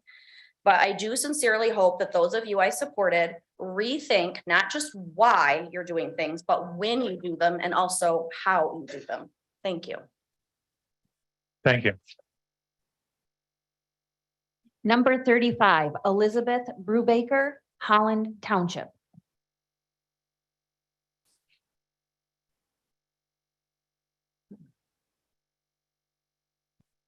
Good morning. My name is Elizabeth Brubaker. I've lived in Holland Township for 27 years. Last week, when the county commissioners voted to release the previous legal counsel and the previous administrator, you sent a few clear messages to the county that you are tasked to serve. You voted first to bring in Kalman Law Firm at a higher billing rate than the previous counsel and with accompanying travel expenses. And you voted to terminate without cause the sitting administrator, resulting in a 1-year severance, or in essence, a necessity to pay 2 administrators for the next year. These decisions make it clear that fiscal conservancy is off the agenda. Second, by bringing in Kalman Law Firm from Lansing and John Gibbs from Byron Center, you will be sending a minimum of $500,000 of Ottawa County taxpayer money out of the county every year.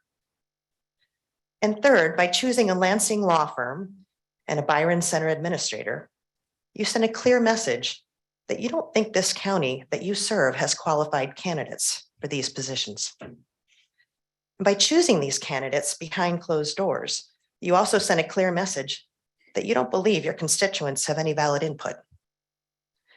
If you're looking for support from Ottawa County, you may want to start acknowledging its people. Again, the people you are tasked to serve. Thank you. Thank you.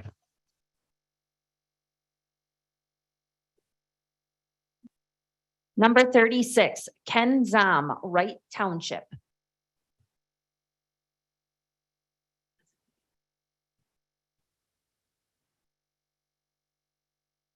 Hi, I'm Ken Zam from Wright Township. I'm going to switch gears a little bit. If anybody, you know, that 231 bypass and Lem 104, if you're ever trying to make a left turn with a semi, it is extremely dangerous. So if anybody could talk to MDOT and ask why they spent 500 million and never put in a left turn light, I would just love to know it. So, but now I'm going to get back to my original thing I'm here for. Back on April 27th of 2020, I was planting soybeans. I'm a farmer up by Martin. I had a headache for several days. Couldn't shake it. It started raining at night. So my wife, the next day, my wife was home working. She was, working from home. My 20-year-old son, 23-year-old daughter were home from college. They were doing virtual college. A couple days later, I had to go get tested for COVID so my daughter could go to work because they found out I was sick. I had to get tested so that she could go. Anyway, I'm going to try to read off this so I don't jump around too much. That night, Tuesday, 28th, we were playing Uno around the kitchen table. I was feeling pretty miserable, then coughing a lot. Thursday, the 30th, I got a COVID test because of my daughter's work. I passed it positive. The Spectrum Health employee who called me was very compassionate when talking to me. I soon received a phone call from the Ottawa health officer who was anything but compassionate. No suggestions on treatment or how to help with the symptoms. The conversation quickly went to telling me I'm in quarantine and asked who everyone I lived with, worked with, and came in contact with, including phone numbers. She said I was supposed to stay in a separate bedroom and use a separate bathroom for my wife. I suggested that's like using a condom after she's already pregnant. She didn't find any humor in that at all. I said I have cattle to feed, cattle that need feeding. She told me that was not her problem and she would have me arrested if I broke quarantine, and even sent a registered letter, which I had to go outside and sign with the mail employee. She called my wife, my kids, my brother, who I'm in partnership with our farm, grilling all of them and placing them in quarantine. I was already starting to feel better by then from a regimen of fruit juice, honey, vitamins, and chicken noodle soup. I was back to planting soybeans by May 7th. Yes, I broke quarantine. My wife and son never got COVID. My daughter did, but with mild symptoms. Going back to the phone calls from the Ottawa health officer, my wife was so upset that night. She went on a walk for several hours. The person then called my 20-year-old son and told him I was going to die. I am serious. She also told my 24-year-old daughter that I was going to die, not a maybe. She was so distraught, she contemplated suicide that night. But a good friend. Sorry. Good friend of her talked her out of it. I didn't learn of that. I just recently learned from the both of them what the health officer said, that I was going to die. Thank you.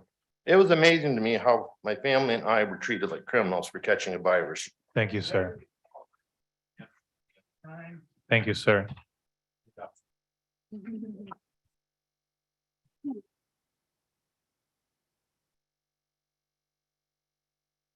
Number 37, Candace Malavik, Park Township. Hi, Candace Malavik, Park Township. I came here today because I guess I felt like I was a little asleep at the wheel. I haven't really been keeping up with the things I've been just recently hearing. I'd like to really thank the press for bringing it to our attention. It's the only way we're going to find out about what's happening, and I think that's really important. I had a lot of questions when I came here today, not realizing that we're not allowed to ask questions, and I certainly don't want the admonishment of Mr. Moss. So I will continue with answering my own questions. I had a lot. My first question is exactly who is this board? My understanding is that all but two are Ottawa Impact. What does that mean to me, what I'm learning today?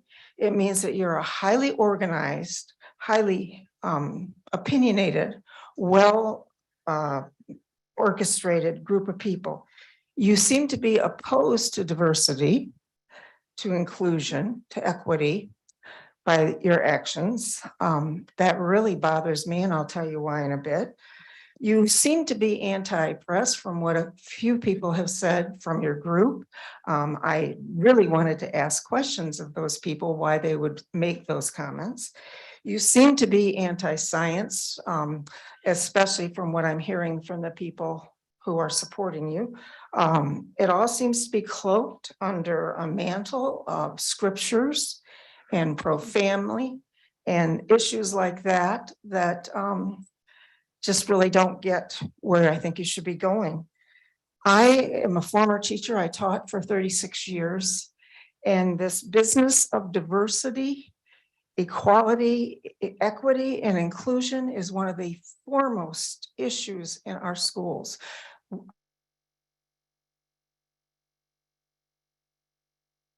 Of the mainstream. They were bullied by parents who thought that everybody should think just like them and every child should act just like they're trying to get their child to act, whether or not they really do. I'm horrified to think that as a bunch of adults, we're forgetting that we need to include this. When I heard that you closed down the group, my first thought is, ooh, were there any t-shirts I could get for free now so we could all wear them? Because I really believe this is a strong, important thing that we should be doing. I'm just now learning that not only are you anti-press and to me, almost anti-children, you're also not very considerate of our taxpayer money. You talked a lot before about the previous board wasted money. And yeah, wow. That was a lot of money you went through in a couple of hours. Thank you.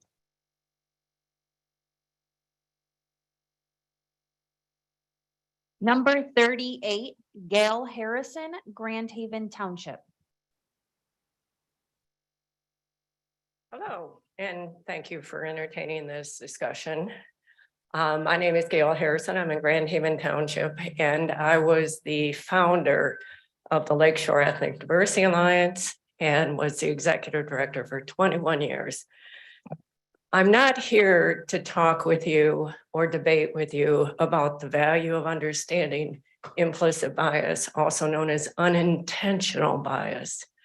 I am here to talk to you about the reasons that Al Vanderberg invited me into conversations and then into action to increase cultural competency and cultural awareness. The reason that Al pursued that is because he was being motivated by businesses in our community. He was being motivated by the Hayworths, by the Gentex, by the Herman Millers, by the JSJ corporations, by all of our largest employers, saying we must become more diverse and more welcoming as a county if we are to continue to be economically sustainable, to continue to increase our population. And as you look around our county now, you will see that there is a high demand for employees. And yet at the same time, we are creating a problem for attracting those employees. So the first thing I would ask is that you take some time and talk to the leaders of our largest businesses about how your decisions are going to impact this county economically, as well as culturally. The second and last thing I want to talk about is my offense after living here for 37.5 years, paying my tax dollars, being a part of the political process, to see the decisions that were made in the dark. I am offended, and I hope that there will be an investigation. I know there will. Thank you very much for your time. Thank you. The next speaker, I'm wondering if you could maybe just not get too close to the microphone. We're trying to see if we can eliminate the ringing. Sound good? Yeah, let's try it. Yeah. All right. Hi, my name's Tom Coulter. I'm a resident of Holland and I appreciate your time and your service. First, there's been a lot of praying to the Christian God. I'd like to take a moment of silence for everybody who doesn't believe in a Christian God and their own God to reflect in their own way. I believe that's what diversity looks like. And I think that you need the training you so immediately eliminated. I'd also like to apologize to the world for our fellow Ottawa County citizen who compared this to the Holocaust. That is offensive to every victim and every person in this room right now, and I want that renounced. I moved to Ottawa County 6 years ago after living all over the country and traveling much of the world. It's an amazing place to raise a family. You know, I had two concerns coming here to raise my kids: Christian indoctrination and lack of diversity. And in one meeting, you guys proved me right on both.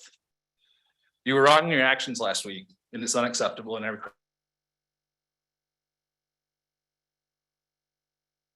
6 months when I'm allowed, I will be submitting an official recall.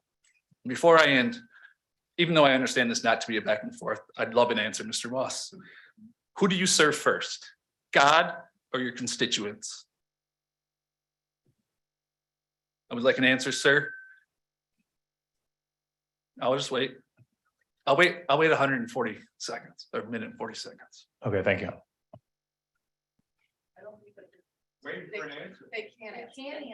He can interrupt. How could he interrupt somebody? This is the time for the public to speak and use their voice. Or wait 140 seconds or a minute and 40 seconds. Yes, so I will be following up with each and every one of you, and I want an official answer on record.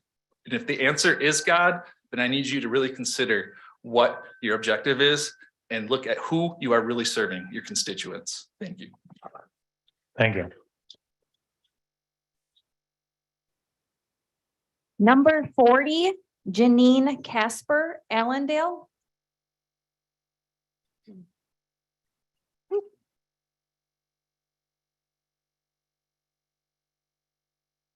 Hi, my name is Janine Gasper. I'm a 9.5-year resident of Ottawa County. Like many others, I moved to Ottawa County from Grand Rapids to enjoy more space and be nicely situated between our gorgeous Lake Michigan and the vibrant city of GR. My eldest recently graduated from Allendale Public High School. I'm also the proud host mom to 6 other APS exchange student graduates. I'm looking forward to hosting our 9th student and 7th APS grad here in a couple weeks. I am concerned that by changing the motto from where you belong to where freedom rings and completely closing the DEI office, Regardless of intent, this sends a message to many, in particular, my exchange students, that they are not actually welcome here. On August 13, 2018, as an APS school board member, I received a letter where Ms. Rhodey requested, among other things, that LGBTQ issues not be included in our school's anti-bullying campaigns. I have vivid memories of Ms. Rhodey attending numerous board meetings when I sat on the board as an interim member for 9 months. And by the way, just to be the interim member for 9 months, I had to sit in a public meeting and have an interview with the board that the public could attend, just to sit as an interim member for 9 months. These guys didn't do that. She was an advocate of banning books, taking away a teacher's right to teach all students. As has been shown by her past actions and stances, it seems that Ms. Rhodey does not believe that certain members of our community, including our LGBTQ youth, are worthy of protection when it comes to discrimination. Further, Ottawa Impact candidates and sympathizers stand for many things according to their website. One is that a boy is a boy and a girl is a girl. I agree. If a boy tells you he's a boy, he's a boy. The same with girls, because at the end of the day, it's really none of your business what their biological sex is. Further, I'm incredibly concerned that this group of commissioners seemingly disregarded the Michigan's Open Meetings Act. The first thing, yes, many people say that you are legal because it requires public bodies to hold public meetings if a quorum of the board is present. However, there's a second sentence. In addition, any decisions or discussions on matters that could pertain to a decision must also be conducted in a public meeting. Thank you. Thank you. Number 41, Catherine Roberts, Grand Haven City.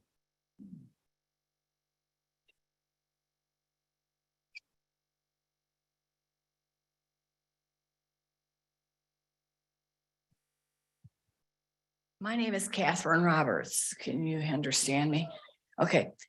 I live in the Grand Haven city. I was born in Grand Haven, educated in Grand Haven, and then I moved away for 40 years as I pursued my career in various places in the country. I've lived all over the country and I've traveled over much of the world. Coming back here was a shock. But I love Grand Haven and I'm very committed to its prosperity. What I want to say to you is the end does not justify the means. That how we do things is as important as what we do. And for a group of people, any group of people, to get up and in the name of Jesus or whoever, tell us all about how we ought to live is a very bad idea. I am an ordained minister in the Reformed Church in America, and I am a college and a university professor trained at Princeton. And I want to tell you, I am sick unto death of all the Jesus talk I hear all the time, all over Ottawa County, as a means of trying to force people into a certain mold and force them to be a particular thing. We are here to look for to work toward the common good. And that's the only way I'm going to quote the Bible to you. But I want you to know that the end does not justify the means. To get up and to force on us, on other people, any agenda is wrong and is evil-minded. So the agenda has to do, what we do matters. And I want to see us trying to address that more directly than what we've been doing. We fought an election recently to try to change some of the ways that things have been done without our say and our input. Stay with that. The end does not justify the means. I would invite anyone who wants to talk to me further about that, but I feel very strongly that Grand Haven is on the wrong path with this move. And I'm very unhappy about that because Grand Haven has done a great job in trying its best to be inclusive of people, to bring them in and to take care of their spiritual and also physical needs. And this is not the way to do it. I got 2 seconds. Thank you. Thank you.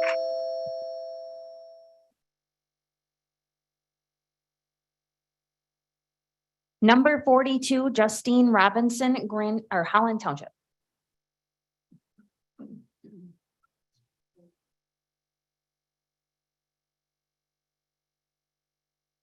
Hi, everyone. I didn't want to come to speak today, but being the only woman of color in most areas, I thought it would be important. I came here in 2020 to talk about the rise of violence, about the statue in Allendale. And I came again in 2021 to talk about how the community compared slavery and the execution of George Floyd to wearing masks in schools. And I'm here again to talk about dismantling the diversity department and how you continue to spend thousands of dollars on legal battles that do not matter. I just want to point out, I don't feel safe here, and I made it very clear for the 3 years I've lived here, I didn't feel safe, and it's just getting more evident. And it hurts even more because I myself applied to that position multiple times and had this weird understanding, am I not good enough? But understanding that it wasn't being funded enough only explains the further. Actually, it just explains white supremacy at its purest form. And that's the best I can put this council and what's happening with the Ottawa impact and such is white supremacy and fascism at its best. And it's crazy that the most I am going to be targeted, and still I am here saying my voice, and how other people, especially in the overflow building, how I've heard comments about how Jesus wasn't diverse or inclusive. He wouldn't approve of that department. I've never in my life, it's like you read it in a history book and it's happening right here continuously, year after year. You think it can't get worse, and yet it does. And I don't blame most people because this is what you campaigned on. And I get it. Like, we live in a very conservative part of Michigan. At the same time, there has to be a point where you stand up for something that you see is wrong.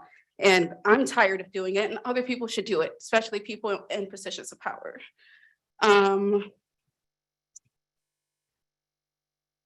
That's all. Thank you. Thank you. That is all the online or the current public comment that I have. That is all the public comment currently that I have signed up.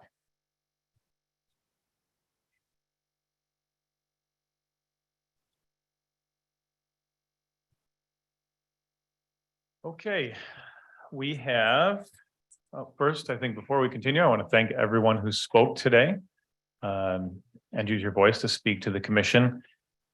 I can assure you that board members are sitting and listening, and I've seen note taking. So thank you, board members. We're going to continue on with our agenda. The next item of business here is correspondence. We're going to move past correspondence since Senator Mark Isinga was unable to attend today. We're going to move to item number 6, approval of the agenda. And I would like a motion to approve the agenda as it is here, with the understanding that we do have one item from administration for Grand Valley Metro Council, where the motion is going to need to be slightly changed. So if I could have a motion to approve the agenda. Wait a minute. It's gonna be slightly changed. Why don't we know about that right now? Well, we talked about it this morning downstairs. And How's it gonna be changed?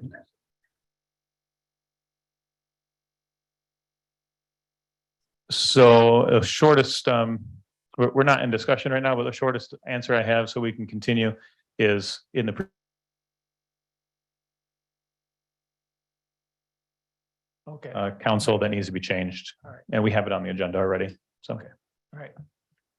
I motion to approve the agenda with the additional piece of information that needs to be included under B, Grand Valley Metropolitan Council appointments. get a second on approving the agenda. Second. Thank you. All in favor, say aye. Aye. All opposed, same sign. Motion carries. Okay.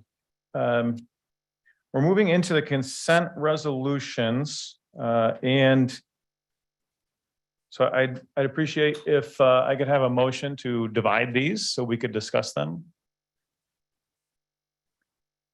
Motion to divide the consent resolutions. Typically they're all. There's a consent, if you want to take something off the consent agenda, Mhm. I think anyone's welcome to do it. The whole point of the consent agenda is it's one motion, one vote.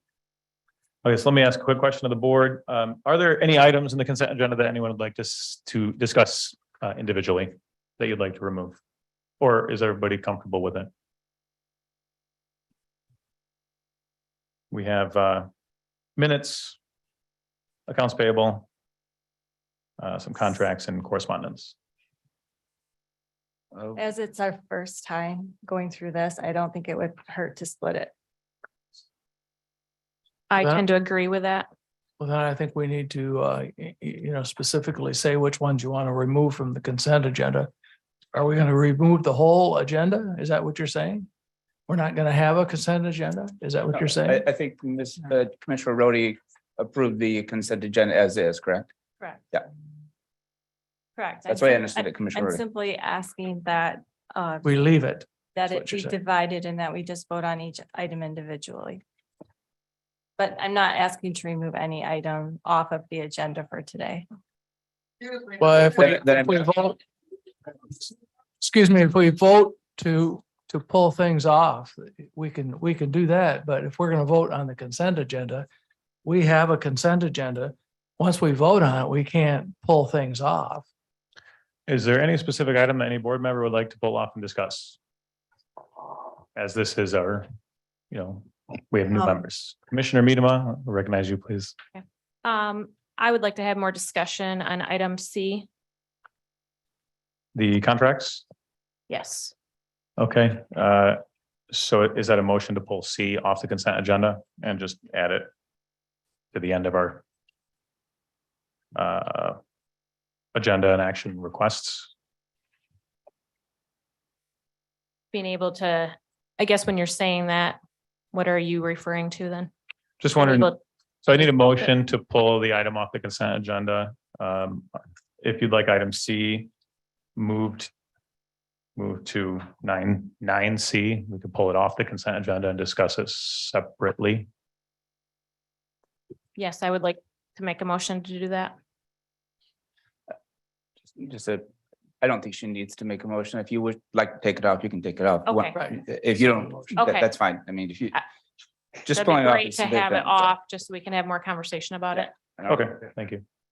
Okay, anything else? Before we vote? Just to clarify, Mr. Commissioner Moss.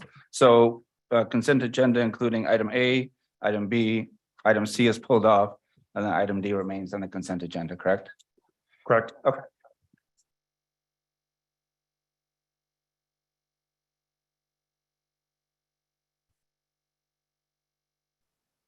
Okay, so all in favor of approving the consent agenda, please. I think we need a voice vote. Oh, voice vote. Oh, to pull it off. Thank Mr. you. Moss, Thank did you have an original person that motioned and seconded to go into discussion for consent? On the consent agenda? Correct. So I Uh, don't have a motion at all yet.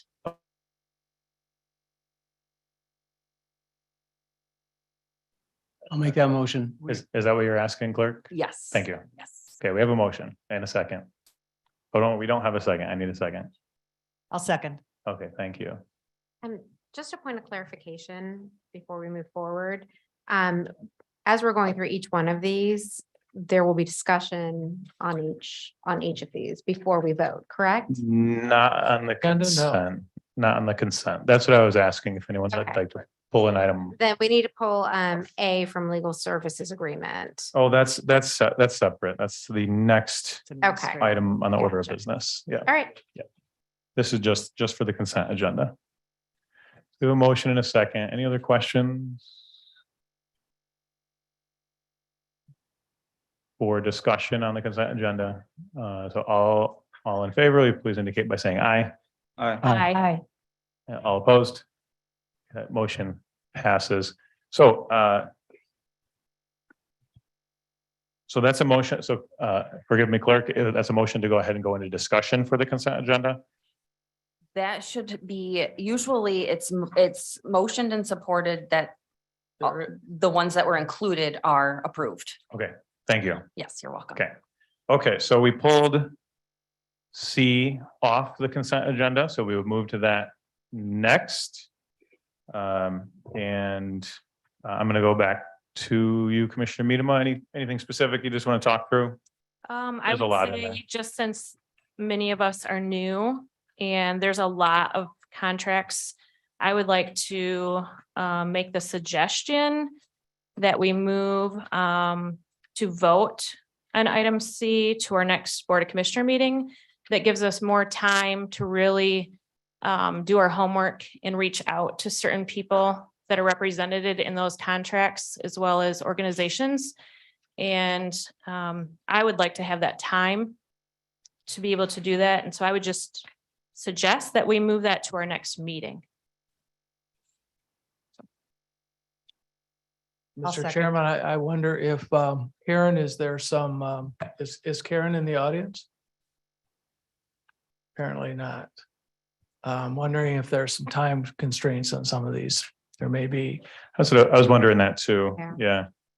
Yeah. So we have a lot of new board members, Commissioner Bergman, Zylstra, Terpstra, being from the past board. Do you know of anything from this is from December?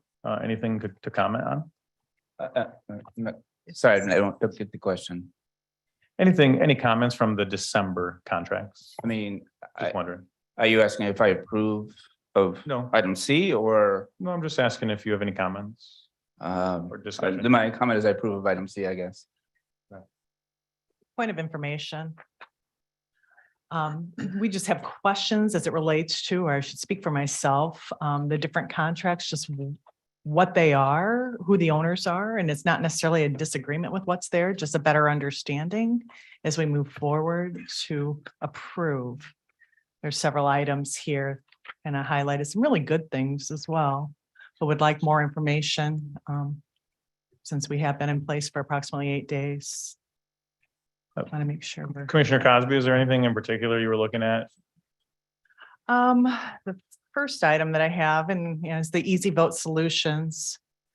And it's $8,744, just what that is exactly. Second item is the Department of Strategic Impact in the Community House for $486,000, $675. Which page is that? I'm sorry, that is on page 2 of 4. Mr. Chairman, I would like to ask Karen, our finance director, if she's in the building. I've asked her to stop by. Okay, so she can answer these questions. Right, she should be on. Wonderful. Okay, Thank good. you. So maybe we should put this off for just a minute until she comes and maybe move on to something else. There she is. Hey. Oh, she's here. Welcome. She ran in. Good morning, sorry. Phew, I'm out of breath. No, sorry, I'll give you a quick update. So we have several new board members and I think there's probably just Sure. get more information. Yeah. I'm not sure I'm gonna ask, excuse me. You know, it's okay. Thank you for coming over. Yes, sure. I'm Karen Karasinski. I'm the Fiscal Services Director. So when I look at contracts, I look at budget. Sorry. The ladies in water. There is a there is a contract policy that the county follows. These are ratification, so they have already been signed. And so this process is where the board sees the full contract. What were the specific contract questions? Maybe I'll see if I can answer. Thank you. Yeah, Commissioner Cosby, you want to just any one Sure. that you had, Oh, and then yeah, we'll go to there- Commissioner There are Biedermann. just a couple and so the item for Easy Vote Solutions for $8,744. Just You could read the purpose. what that is. It Yes. says amendment to the original contract to add service called Easy Inventory. And I know you may not be the owner. That's why, yeah, it doesn't The feel like owner, you're the so- right person. I should ask. So it is funded. I mean, there was a budget Budgeted. and it was appropriated. But I don't know that I can speak to the full breadth of the contract. What it is. Okay. Mr. And- Chair, Yes. is for our office. It is to include with Easy Vote is what we currently use for campaign finance. And this is another module to actually allow us to track all of our equipment. Okay. In one spot. That's what that is, I believe. Thank you. I tried to get Katie Sims, but she's in a meeting right now. So That's okay. Thank you. And then the other item that I was looking at was the Department of Strategic Impact, and it's Community Action House for $486,000 and $675. And that's to sign ARPA contract agreement that was approved by the BO's Board of Commissioners at the November 22nd, 2022 meeting under the motion gives BC 22-273, just what that is. Strategic. Morning, Chair Moss, Commissioners. Welcome. Yeah, Paul Sachs, Director of Strategic Impact. And I'm not the person to speak to the particulars of that program. There are people in the audience that can do that. This particular program that was identified for ARPA funding was in the county bucket, county initiatives bucket, and it came through from Ottawa Food, through the Public Health Department to coordinate with Community Action House. Okay. And our office prepared the action request that went to the board. So the program administrators can ask or help to answer questions if you would like them to come up. They are here. Okay, it's Ottawa Food, you said? Ottawa Food, Okay. yes. Sure. Yeah, welcome. Thank you. Hello. Yes, thank you. I'm the coordinator of Ottawa Food, so I'm happy to answer any questions about this proposal. Just exactly, can you give me a synopsis of what it is? And it's not necessarily to even challenge it, it's just more of an awareness before I vote to approve. Yeah. you know, What that is. Absolutely. Yeah, I'd be happy to do that. So this is a really exciting proposal. There's so much food waste that occurs in our county. And over the last year, kind of since COVID, Community Action House and some of their partners have piloted going to different grocery stores and even some restaurants and taking the food that was going to be, pulled off the shelves, fresh produce that was going bad. And through their logistics team was able to get it out to all sorts of different food pantries in different families that needed to utilize that. So this has been a really big benefit to the grocers and restaurant owners so that they're part of food work and it helps divert food waste out of the landfills and just kind of turns the food excess into food access. And so what this proposal does is we noticed that pilot was really successful here in the Holland-Zeeland area, and we wanted to bring that to the entire county, to different rural populations, to each corner of the county so that we can be saving food that was just going to go to the landfill and then get it to all different families throughout the county. So that's kind of that's the spirit of the program. And so the specifics of that are this ARPA funding would go to fund the first 2 years of 3 staff positions, and then Community Action House picks up the tab from there. And then it also purchases a couple of food rescue vehicles, as well as some refrigerators for some non-traditional access points for people who say, hey, we know that there are people who are in need of food, but we don't have a refrigerator space for them. So we would make sure that we can get healthy food into those refrigerators. So that's kind of the breakdown. Yeah. Long-term, how are you thinking that this might be funded since these are ARPA dollars? Was Yeah. there any discussion about that? Yeah, absolutely. So this is kind of a, kind of a one-time infusion. Sort of the spirit of the ARPA funding is it's not to do long-term payments or anything. It's just the first 2 years to kind of hit go on food rescue across the county. And that's why we're contracting with Community Action House, because they have the volunteer structure and the donor structure to support this work long-term. And so their financial department says, we can absolutely do this after that 2-year period, but it would not be possible without these ARPA dollars kind of giving that big infusion, and then they'll sustain it for us. And just another point of information is not a challenge to you at all, just the vehicles. I mean, you talk about vehicles, that's going to be a pretty good sized cost. Is that something that we're planning on giving to the Community Action House, or what was the thinking behind the vehicles? Yeah. The county would not own these vehicles. That's kind of a big, that would be a pretty big thing for the county to do. We would be, Community Action House would invoice us, and then we would essentially pay for those 2 food rescue vehicles. And then they're charged with maintenance and, logistical things and things of that nature. Does that make sense? It does. Okay. Yeah. Cool. Thank you very And much. similarly, just to clarify, they would not be county employees. We wouldn't have to kind of bear that brunt of cost either. That's something that Community Action House is absorbing to make this work happen. Perfect. Yeah. Thank you. Any other questions? Thank you. Thank you for being available. Yeah, definitely. Thank you. Yeah. Thank you. Any other items that anyone wants to discuss, or Commissioner Cosby, are you still going? Just had one on mindfulness, but I think it's important that we probably have some mindfulness in the current state of change that I have heard from our constituents. I think that's it. Commissioner Miedema, anything in particular? There was just one that kind of caught my eye. It was item 1758 on page, let's see. First page. It's the second page of the report. It was titled Yellow Line.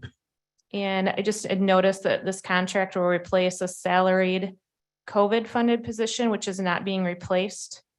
And I guess I would just like a little more explanation of that, since that doesn't sound like that was something we were funding through the county prior to COVID. And now it looks like maybe we're trying to pay with it with our county funds. So just a little more explanation on that one. Yeah, thank you. Is there somebody who could speak to that? Patrick, do you know if there's somebody specific or who owns that? Okay.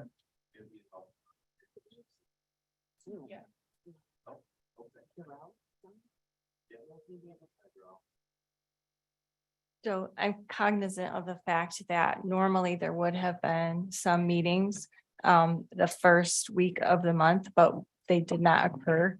And so we probably would have a better understanding of some of these things had we had that meeting prior to this meeting. So perhaps it would make sense to postpone some of these until after we get through a finance and a planning meeting. So we do have a better understanding of these issues. Yep. Any other thoughts? Great. As long as there's nothing that's time sensitive, I would agree. Well, why don't we look at any that are specific that you might want to pull off first? So that the remainder could continue unless you feel differently.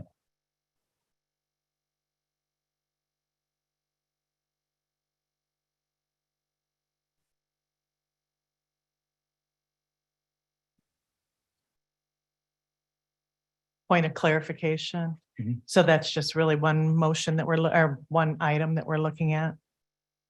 That's the one that's been brought up. Okay.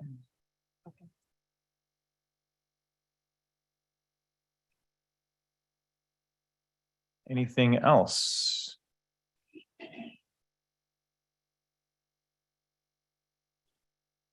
So it sounds like I need a motion to pull one of these off and ratify the rest. We do. Mhm, yes. We have someone from the health department who is available to discuss yellow line. Oh, wonderful, wonderful. Yeah, please come forward. Oh, on Zoom. Great. Welcome.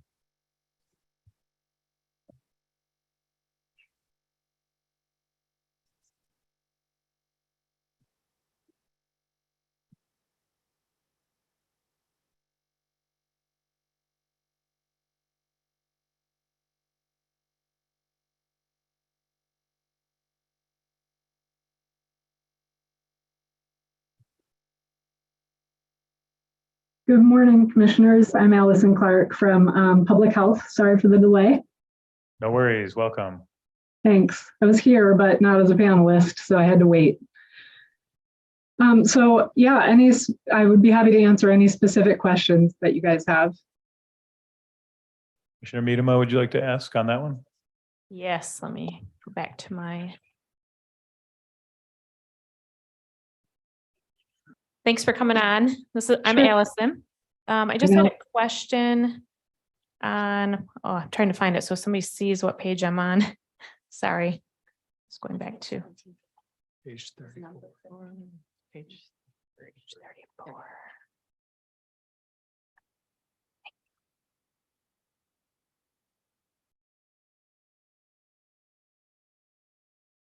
Okay, the item was 1758 under public health. It's called Yellow Lime. It says Yellow Lime Creative will be providing contractual as needed graphic design support services to expand capabilities of existing communications department and assist with the development of outreach materials for the COVID-19 response.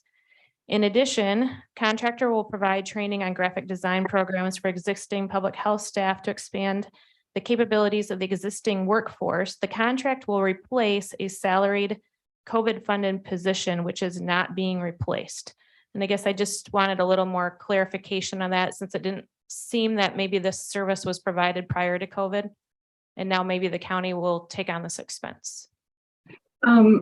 So the service was provided by a staff member that we had who came on to support COVID outreach, and she left in November, and we're not replacing the position. And so the contract is just for as needed services from the creative firm in the event that we need something. It's been approved for, $34,999, but we won't necessarily use that, or even we might not use any of it if we don't have any needs. We're not replacing the position, so sometimes there are things that need to be done that we don't have enough communications capacity for, and this contract allows us just to have that extra resource if we need it. Thank you for that explanation. Mm-hmm. Any other questions?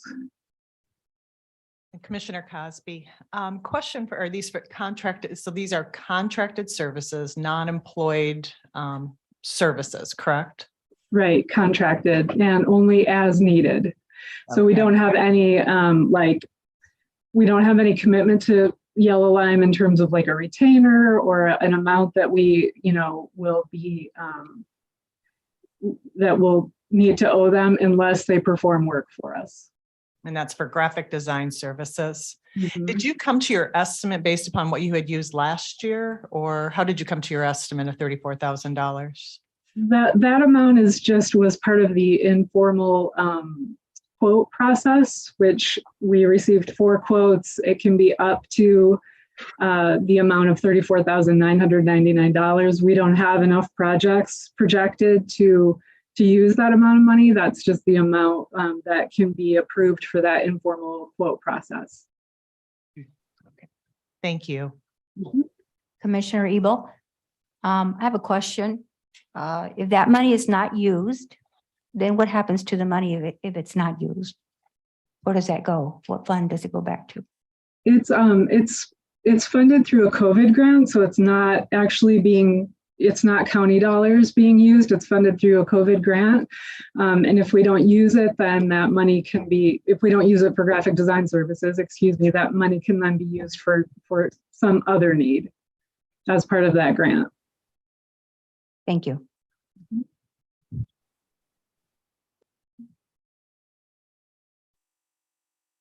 Any other questions?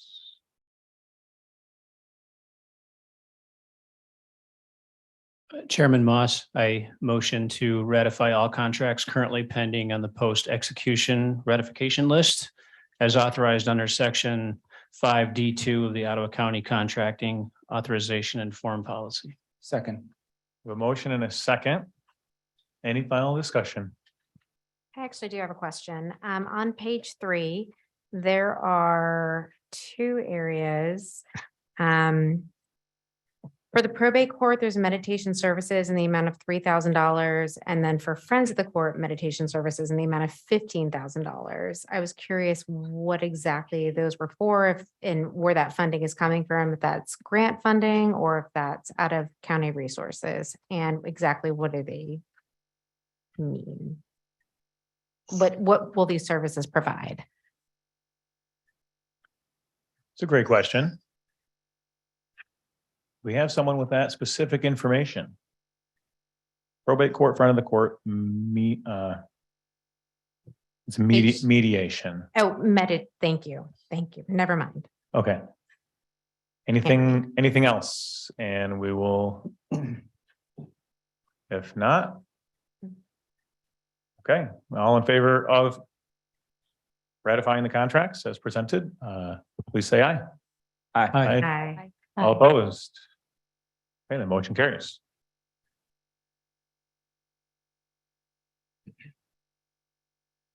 Okay, we do not have public hearings today, so we're going to move into the agenda and action items. Quick question.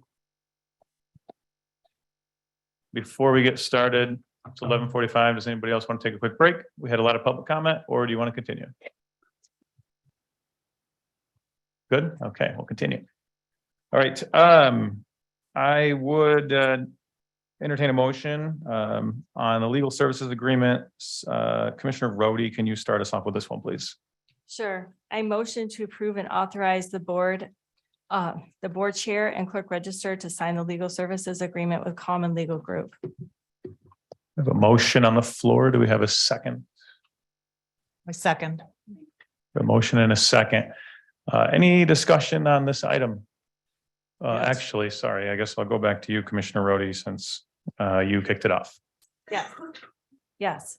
The Ottawa County Board of Commissioners voted on January 3 to accept the intended resignation of Doug Menneson that was given on 12/22/22 and approve and authorize the board chairperson and clerk register to sign the resolution to appoint Common Legal Group as interim corporate counsel. Common Legal Group is a premier law firm in the state of Michigan, long known for their defense of constitutional rights, individual freedoms, and parental rights. Common Legal Group successfully defended Carl Menke, the Owasso barber, and was a strong defender of individual freedoms during the COVID crisis. Just last night, Allendale Public Schools also voted to have Common Legal Group represent their school. And so the Common Legal Group is showing an active interest in working within our county. We did receive some correspondence in regards to this, and I would just like to read this. This came in from Helen Brinkman, who is an attorney. She's a highly respected retired prosecutor out of Kent County, who I knew when I was doing social work there, not personally, but I know she was highly respected at that time. So she writes, "Dear Commissioner Moss, I am pleased that you have begun strong and determined to keep the promises made to your Ottawa County constituents. As an Ottawa County resident and a successful trial lawyer, I affirm your strategy in hiring the best and most successful law firm to represent you right out of the gate. Every good coach knows the best defense is a good offense. While some of your law colleagues are concerned with the hourly rate of the firm you have chosen, I would like to give them my reassurances that it should not occasion the costs they fear. Those who may wish to attack the county will hesitate, knowing that you have a fiercely loyal and successful law firm on your side. One who just this last month caused the Attorney General to finally abandon her relentless COVID lockdown litigation she pursued against a restaurateur in defiance of the admonition of the Republican House and Supreme Court precedent. She was made to accept defeat in a very public constitutional battle. In hiring this victor, you stave off litigation and actually save taxpayer money. Overall, municipal law is pretty mundane. And while unethical lawyers can milk a retainer, I know the Common Group does not operate that way. Large legal fees come from litigation, which will be minimized in securing this winning advocate. But above all else, we, the citizens of Ottawa County, know there are battles ahead, and at what price our liberty. Our tax dollars are best purposed to secure the freedoms and representation we know you will faithfully provide. So please assure your colleagues you are all there for such a time as this. And in the words of David, is there not a cause? Proceed with the knowledge that those who put you there will happily fund the defense of our rights and freedoms with our tax dollars. In this hope, I have fostered to you and your colleagues the courage to never hesitate to boldly do right without fear of the cost. Sincerely, a concerned and grateful constituent, Helen Brinkman. And so then additionally, I just want to point out a couple other things.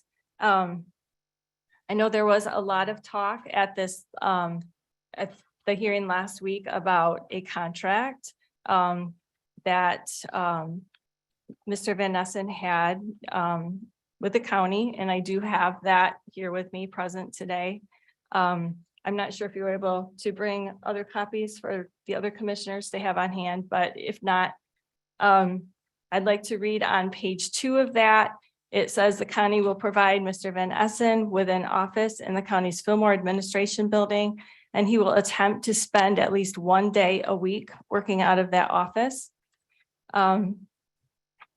So just making note of that. And then he also, again, just in light of the fact that he was, pressing that it was important that we have someone here 40 hours a week. That was not part of his original contract. And then also in his contract, he was originally paid at a rate of $215 an hour, supposedly capped at $170,000. Now, I have to say it's a little bit unclear as to what all has occurred with his payment structure. When we take a look at corporate counsel expenses over recent years,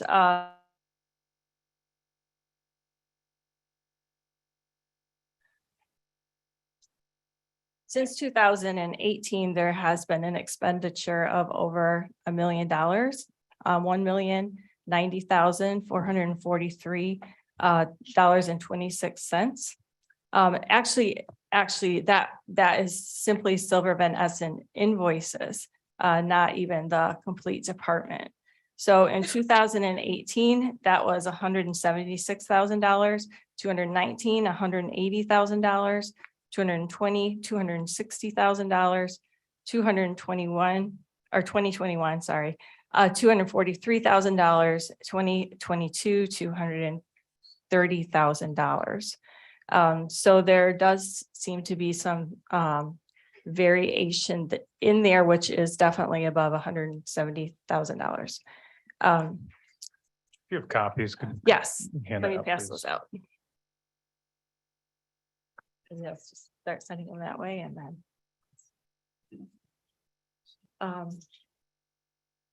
Is there anything in addition before we move to the next commissioner? Let me just see here a second. I think that is it for now.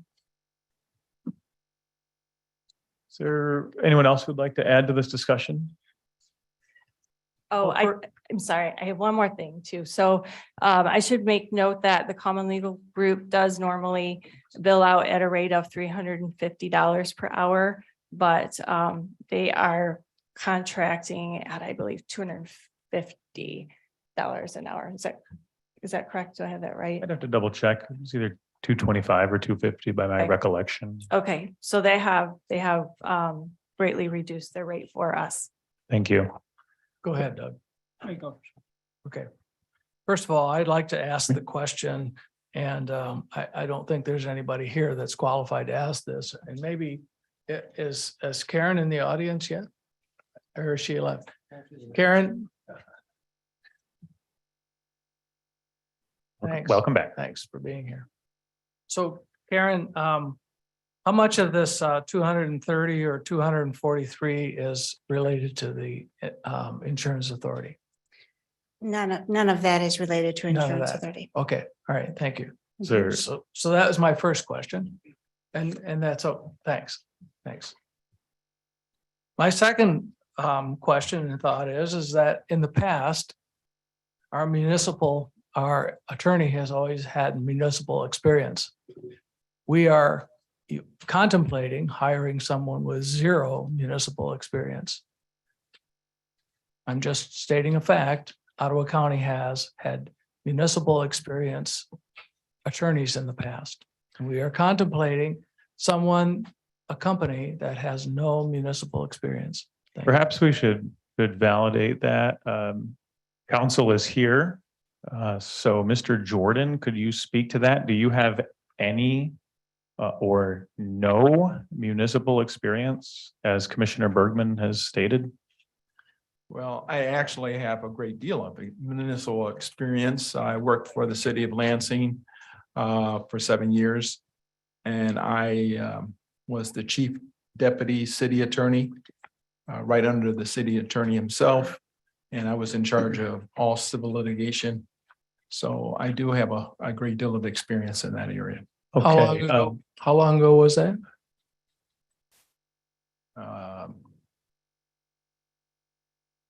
2002. Yeah, right. So Commissioner Bergman, I heard you say that this law group had 0 experience. Right. But where did that come from? Was that an assumption? I've heard that, but I stand corrected. So you stated it as fact. I stand corrected, I said. Thank you. Anything more? There you go. No. Anyone else? Commissioner Has Zalstra. the floor, so. Well- Commissioner Curran. Thank you. I've taken the time to speak with the 5 major elected officials in the county. They have all expressed concern over the lack of the qualifications of the common group.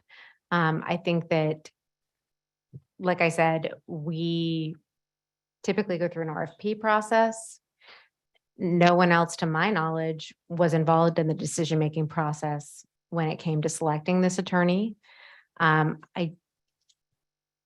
might be wrong on this, but I don't believe that we actually received any type of, aside from his word, I don't believe that we actually received any type of credentials or resume from him.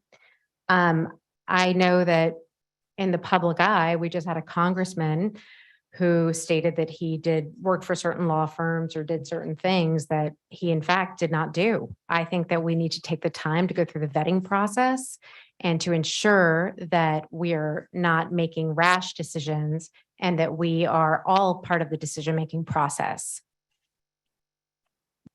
Thank you. Any other commissioners' additional comment? Point of Commissioner- information. Oh, go ahead. You were No, first. you have the floor. Go Oh, ahead. just Commissioner Cosby. as I recall from the last meeting, and we can go back and look at the minutes, but I believe Mr. Van Essen did say that the job had been posted for this particular role since 2017. So RFP, we had opportunity, absolutely, to take all other interested parties. Commissioner Zalstra. Sure. I guess I just have a technical question first. And this may be for administration.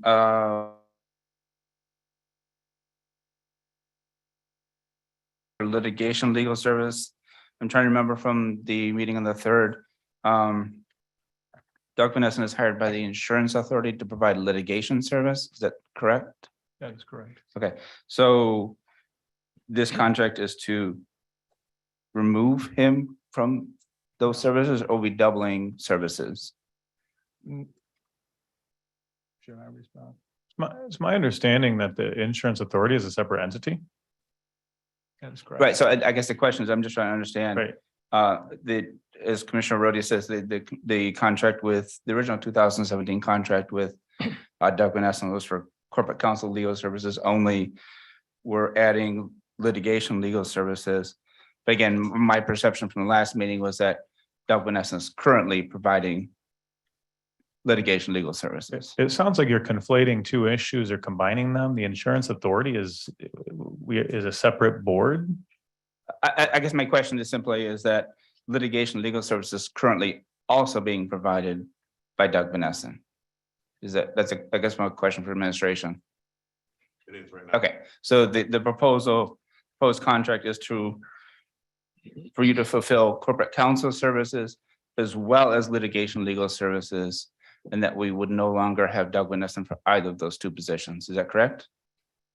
No, that's incorrect. That is incorrect. Okay, what is incorrect about this? He is still functioning as legal counsel for the authority. Okay, And there are other types of litigation that could take place that are outside of the So scope of the Doug Van authority. Essen will retain his role on the insurance authority. Yes, And you'll be doing litigation legal services not related to, that is correct.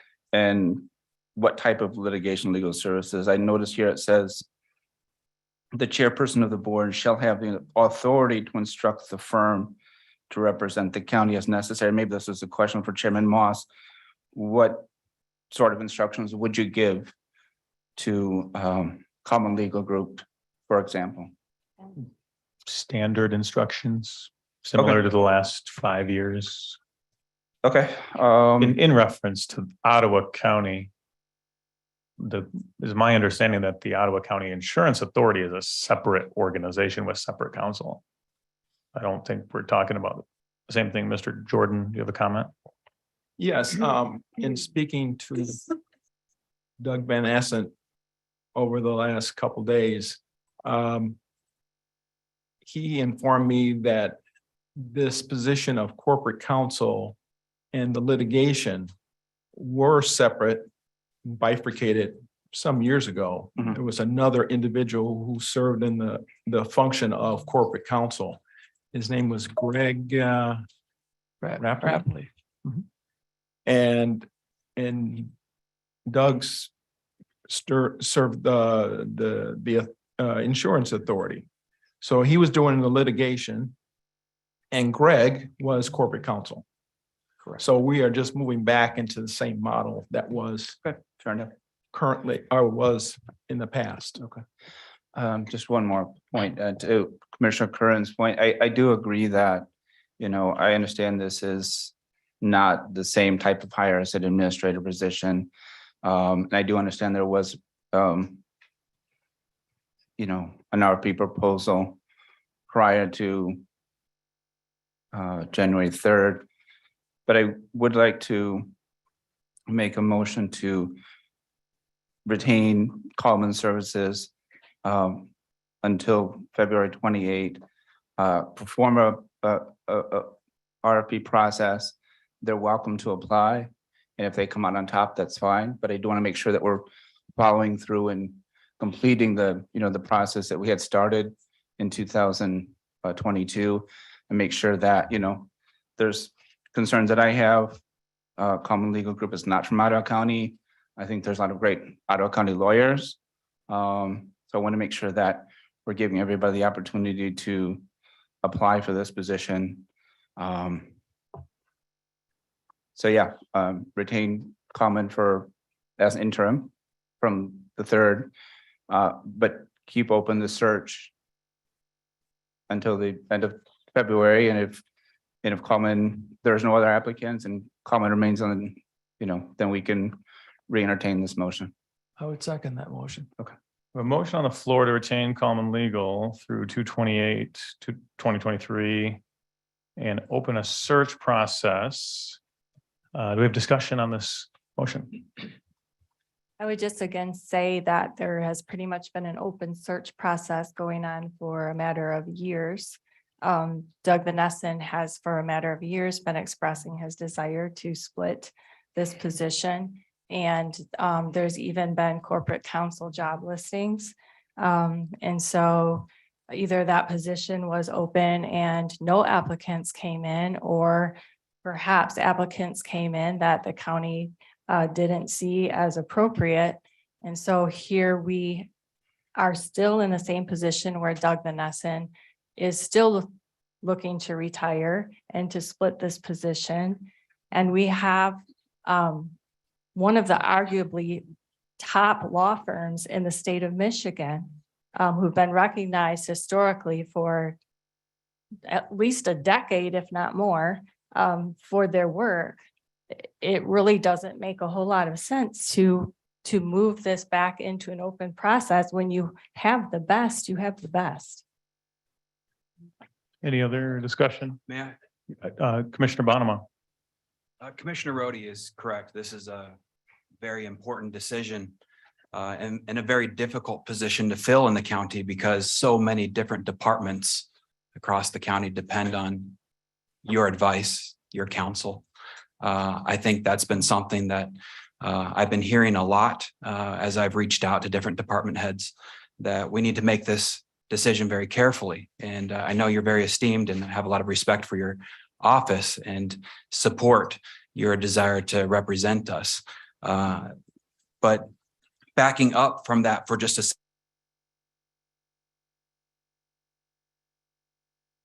elected and you campaign after when you campaign and then you're elected, you're here to fulfill your campaign promises. And I intend to do that. And I intend to listen to my constituents. Many have reached out. Many of us have seen those emails come through.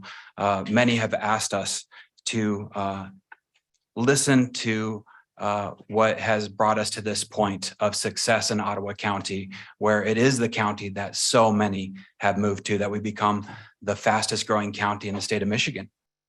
There's a process in place where we can hire the brightest and the best. I think that that's a process that we shouldn't throw away. I think that's a process where we can also exemplify being a public servant to all. I think that this is a process that allows for transparency to take place, and that when and how we do things has an importance placed on it. And so I think that I don't desire to slow down fulfilling our campaign promises, but I do think it's respecting the office and giving it at least till February 28 to allow us to go through a proper process of securing competitive bids and allowing for us to get to know Mr. Jordan. Today was my first time to actually meet, and I look forward to further discussions with you. But in my role as a commissioner, I desire to perform oversight. That's what I've been elected to do, and I want to get to know you to do that. And I'm also unsure of if you would be the final person that would occupy the building, or if that is somebody that you're still in the process of trying to hire. And so we need to make sure that we know who we're filling the seat with, what their strategy is for protecting the citizens of our county and serving each one of our department heads. Thank you. Any additional comments? Mr. Chair, I can. Commissioner Miedema. Yep. Just been trying to step away and just critically think over the last week on this matter. Been taking a lot of account into constituents' emails, as well as just trying to critically think about how we go about this. And the fact of the matter is that Doug Van Essen did leave our county in a state of uncertainty at best when he decided to email 8 of us on December 22, 2022, with the intention of retiring on January 1, 2023. And the county itself, which is made up of citizens, employees, and voted in government officials in a variety of capacities, I believe they do deserve the best legal advice and backing to be fiduciary responsible, as well as to secure freedoms and representation. Kemen Legal Group is a very well-known, respected, successful, and trusted legal firm since the 1980s. that has been known for being a champion in defending just legal cases in the state of Michigan. And for those reasons, I have 100% confidence in signing the legal agreement with Common Legal Group. Thank you. Any additional comment, or we have a motion? I got one, Joe. Commissioner Terpstra. I want to, maybe Roger can clarify this as well. The posting that was on for the website for that spot, that was for an individual, not a law firm, correct? That's correct. So we're hiring a law firm.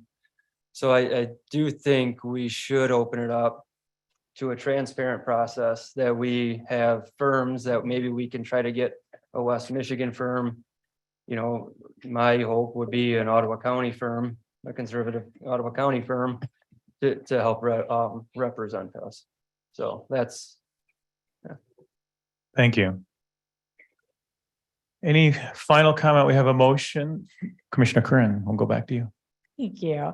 Well, like I said, I think that Doug made Commissioner Zylstra made an excellent motion. I think that it allows Coleman to still continue in their role while fulfilling a public and transparent process of potentially vetting out other candidates.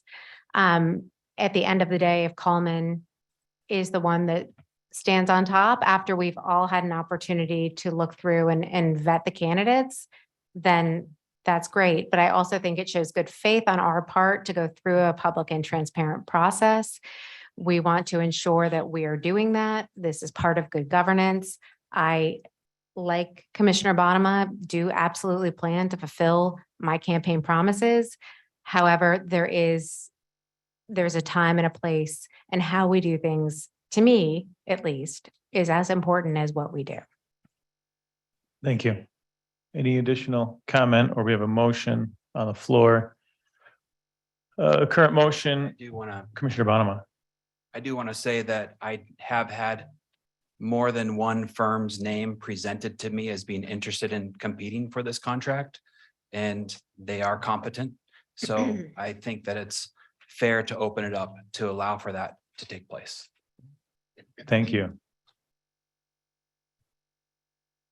Okay, we have a motion to retain Coleman Legal Group through 2/28/2023 and open a search process in the meantime. We have a second. So clerk, could you please call the roll on this? Sure. Mr. Belknap, No. Mrs. Curran, Yes. Ms. Cosby, No. Mr. Bonema, Yes. Mrs. Rhodey, No. Mr. Zylstra, Yes. Mr. Terpstra, Yes. Mrs. Medema, No. Mrs. Ebel, No. Mr. Bergman, Yes. Mr. Moss, No. 6-5 motion fails. Okay, so we go back to our main motion to approve and authorize the board chairperson, clerk register to sign the legal services agreement with Coleman Legal. Is there additional discussion before we vote?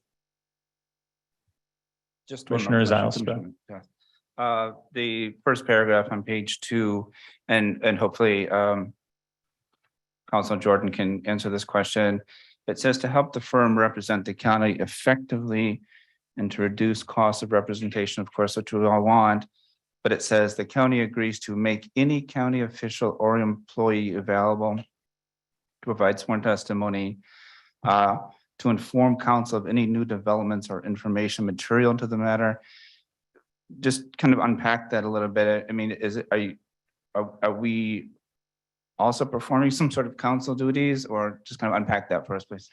No, when we're involved in any type of hearing or litigation, we need to have everyone who could have something to do with that particular matter available to us so that we can question and examine what is happening.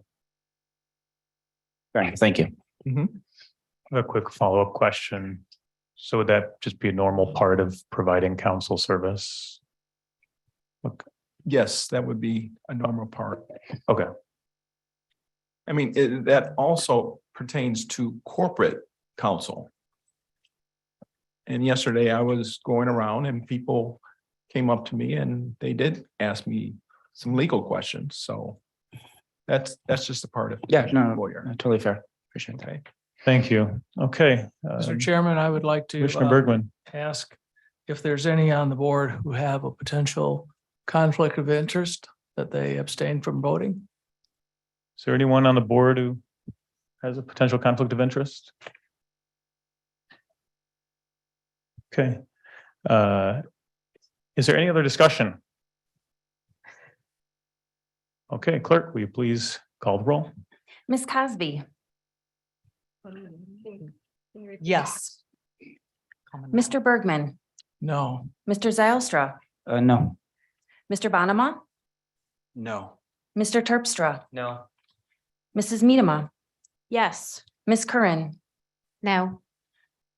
Mrs. Ebel, Yes. Mr. Belknap, Yes. Mrs. Rhodey, Yes. Mr. Moss, Yes. 6 to 5, motion passes. Okay. Moving on to item B. I have a request here that I need help with. I may have made may have made an error at the last meeting. And so I'd like to explain it and ask for a motion. Well, I guess I can't do that yet, can I? We need a.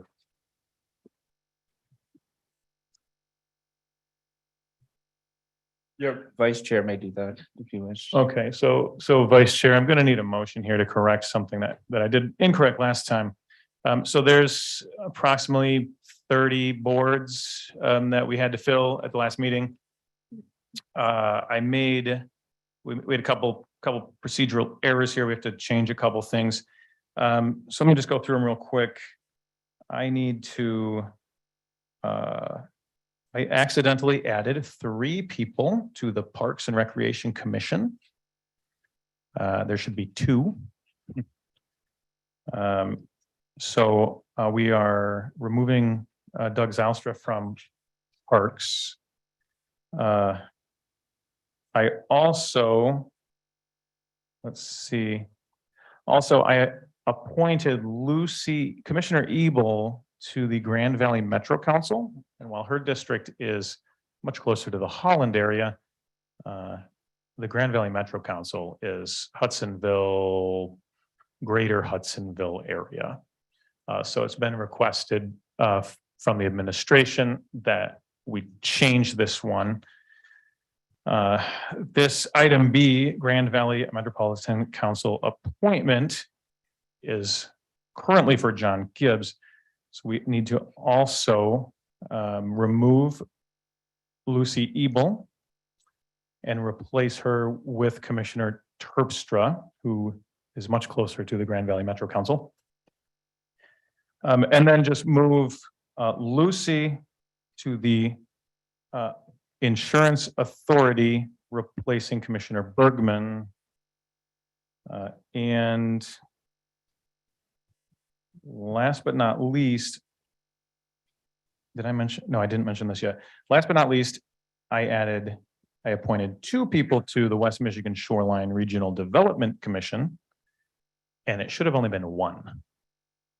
So apologies for that.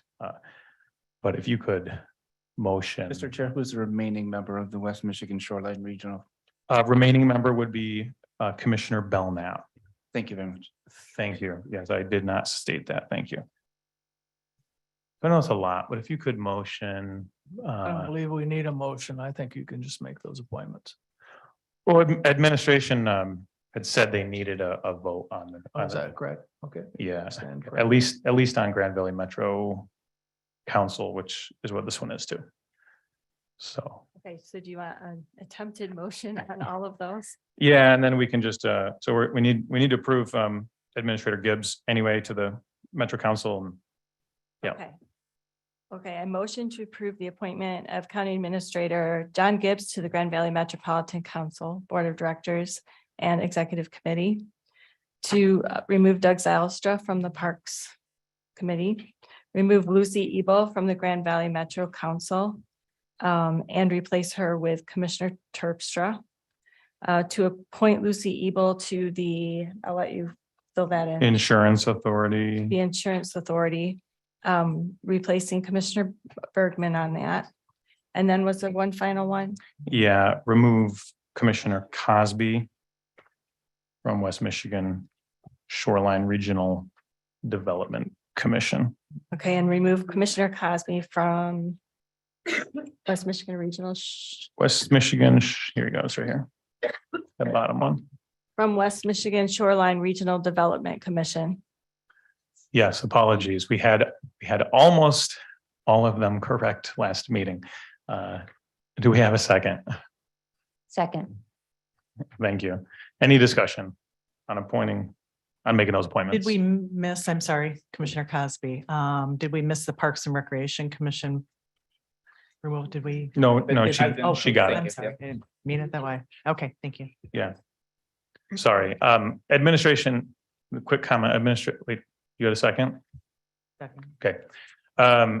Administration did work very hard to get, this is a huge amount of information compiled for all of these boards. So thank you. There's a couple minor mistakes there. Apologies. Any discussion or? No, okay. All in favor of that motion, say aye. Aye. Aye. And all opposed, same sign. Okay, that motion passes.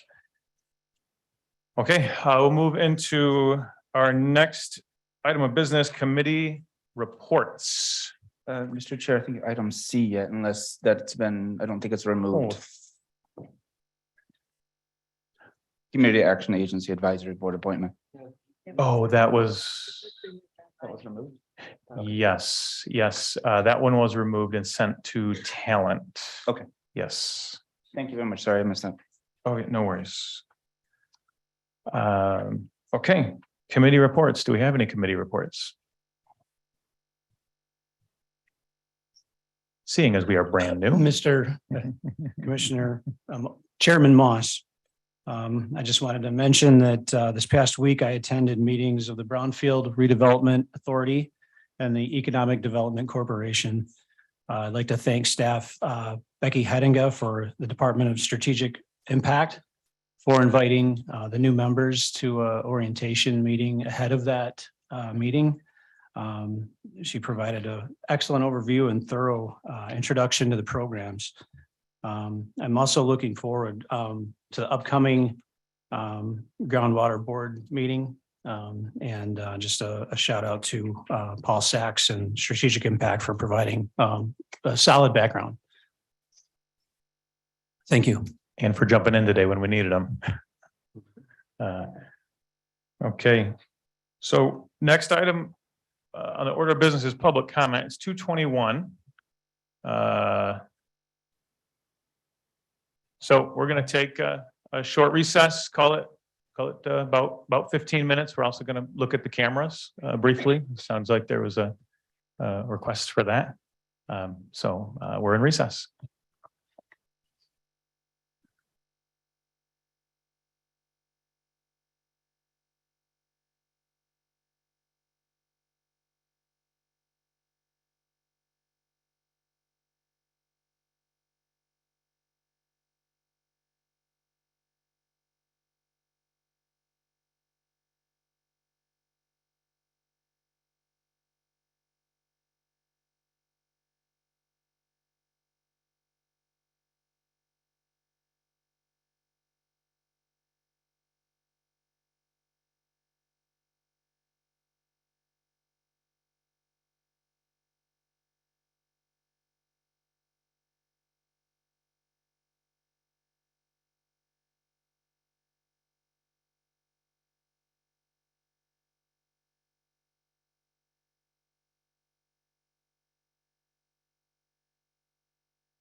We are going. Order, we are going to resume. Thank you for that recess. Are we okay with the cameras? Yeah, great, thank you. Excellent. I am going to delay just one moment here. We are waiting. Oh, yeah, okay, we're good, okay. So back at it. All right, next order of business is public comment. Do we have any additional public comment? Yes, number one, Nathan Adamzak, Robinson Township.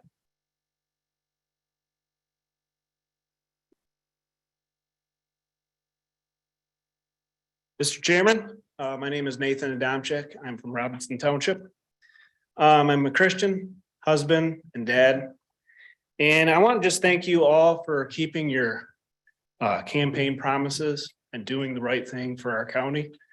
I urge you in our path forward to improve transparency in our government and to root out the corruption that is prevalent.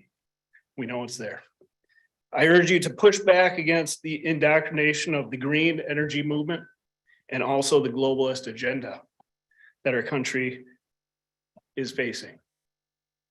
I urge you in our path forward to also finally to follow the Constitution at all costs. Thank you for your time. I pray for you and all the people of our county. Thank you. God bless you, and God bless the United States of America. Thank you. Thank you.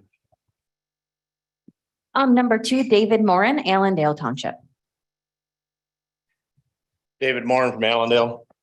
I'm gonna start with one of my concerns is the water surface groundwater resource committee that you have.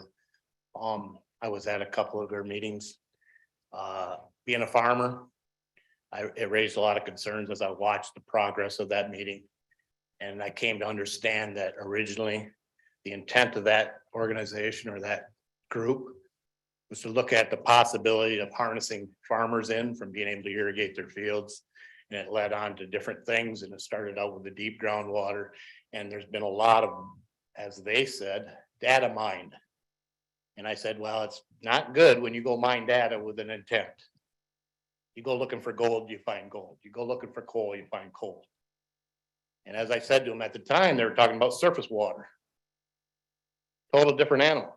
I said, if you want to know about surface water, ask Mr. Bush. He's your water's resource man. He knows all about it. There's problems in that department, in that group. We need to get it resolved. The next thing is, you're never going to hear the end of this until something happens. Ottawa County Road Commission wronged me for over $80,000. I went to that board. I fought it in court, went all the way to the Supreme Court. They used lies in court that were proven in lies in court that I won. Used those same lies to the appellate court and the same lies to the Supreme Court, knowing they were lies. As I told the previous board, when your appointees lie to the Supreme Court, those sins aren't just their sins anymore. They're now your sins. You have an obligation to me. I've been wrong. These Ottawa County Road Commissioners are not held accountable. As Mr. Terpster knows, they don't even have to return your call because they are untouchable. Fortunately for you, in 2012, the state reps passed a law that said you could dissolve the road commissioners, not the road commission, but the road commissioners from being in charge of the road commission and take that responsibility under your authority. Then I have elected officials that have to talk to me, that have to respond to me, that won't lie to my Supreme Court of the state of Michigan to deny my right to have a driveway. You think about that. How much you willing to pay for a driveway or to be able to farm your field to make your livelihood? I'm not going away. I expect results, and I understand you got a full plate. So I am understanding, but it needs to be done. Thank you very much. Thank you. Number three, Harvey Nickel, Georgetown Township.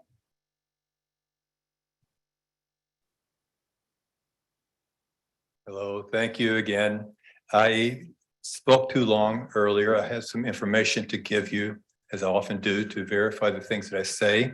The first here is a copy of an email from Anthony Fauci to Sylvia Burwell on February 5, 2020. I'll just read one sentence out of the email. The typical mask you buy at the drugstore is not really effective in keeping out virus, which is small enough to pass through the material. So I'll give this to you so you can read the rest of it. Interesting. Also, the VAERS report, I often do this. It's VAERS, as you know, is a voluntary report to list the adverse effects from the vaccines. And as of now, from the COVID vaccine on the list, there's 33,334 deaths. That means knowing that the VAERS report probably is voluntary, about 5% actually record, multiply that number times 20. Also on here, you'll see the graph that shows that there's been more deaths from the COVID shot than from all other vaccines over 30 years. And no one on the media is talking about that. Sorry, here's a graph from the CDC that shows that the deaths for age 25 to 44 is 84% higher than before the COVID vaccines mandates and option shots. Here's a graph that shows that the Pfizer trials for the COVID vaccine, there were 29 females, one live birth. All 28 lost their child after that shot. No one talks about that. Also, there's two graphs on here from Sweden and Germany showing the decrease in birth rate. Nobody in this country is talking about the decrease in birth rate. That's because the spike protein in the lipid nanoparticles congregate in the ovaries. And no one is talking about that and researching that. Here's a graph that shows over the world, the number of athletes that have collapsed on the play field and died. As of the June 22, 1,199 athletes have collapsed and almost 800 have died. We saw some events this last week. Was it the shot? Well, investigate it. Don't just use the narrative that's been pushed down our throats that it's safe and effective. There's also graphs on here that show from an insurance company that show that they're paying 40% higher policy payouts for deaths for young, healthy people between 24 and 48 years old. So I hope you get copies of these. Thank you again, and God bless. Thank you.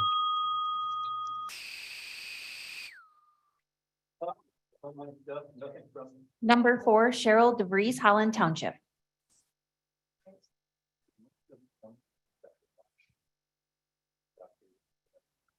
I'll be short and sweet. I heard a lot of public comment today of different things. Many of them were lies because I was here last week for the entire 5.5 hours and people misrepresented, and they weren't here, obviously, and they misrepresented what happened and what was said at times. So I just wanted to point that out. And just again to thank you. Thank you. Appreciate it. We elected you for a reason. I know it's hard. I'm sorry. Hang in there. We're behind you. Thank you. Thank you. That is all I have. I believe we have some online public comments. Unless you wanted to ask for more from the audience. Is there any additional public comment in the audience? We'll move to on Zoom or online. Our first public commenter for the online portion is Sarah Vanderwall. Hi, can you hear me? Yes. Hi, I'm Sarah Vanderwall. I'm from Jamestown. I am a wife, mother of 5, and I also consider myself a Christian.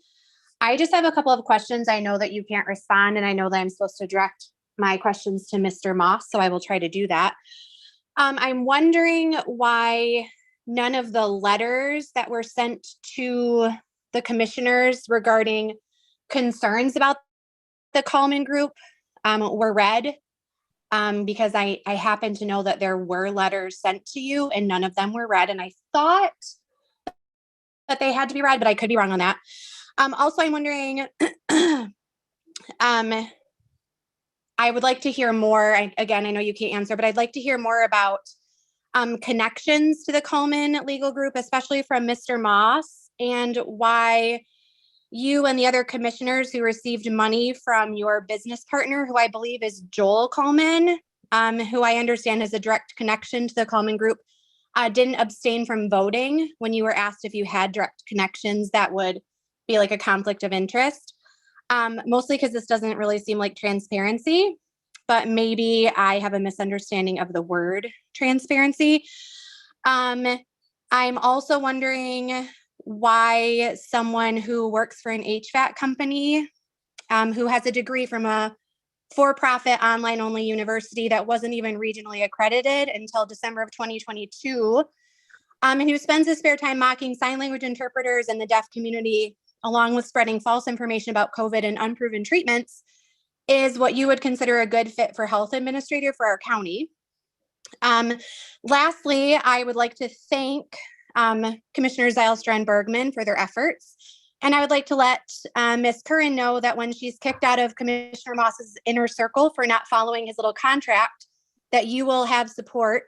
Even if your politics don't line up with mine, I still appreciate your efforts. So thank you. Thank you.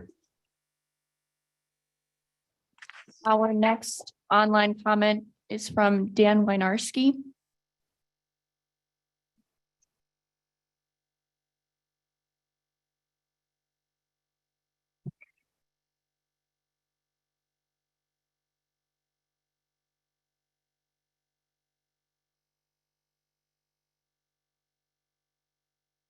Dan, are you there?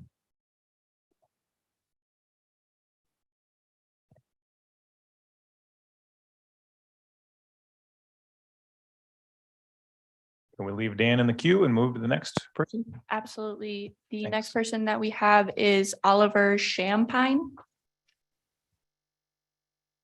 Can you guys hear me? Yes. Perfect. So I'm Oliver Champagne. I live in Grand Haven City, represented by Roger Bergman. I guess I just want to express my frustration, but also my thanks. So I'll stick with my thanks first.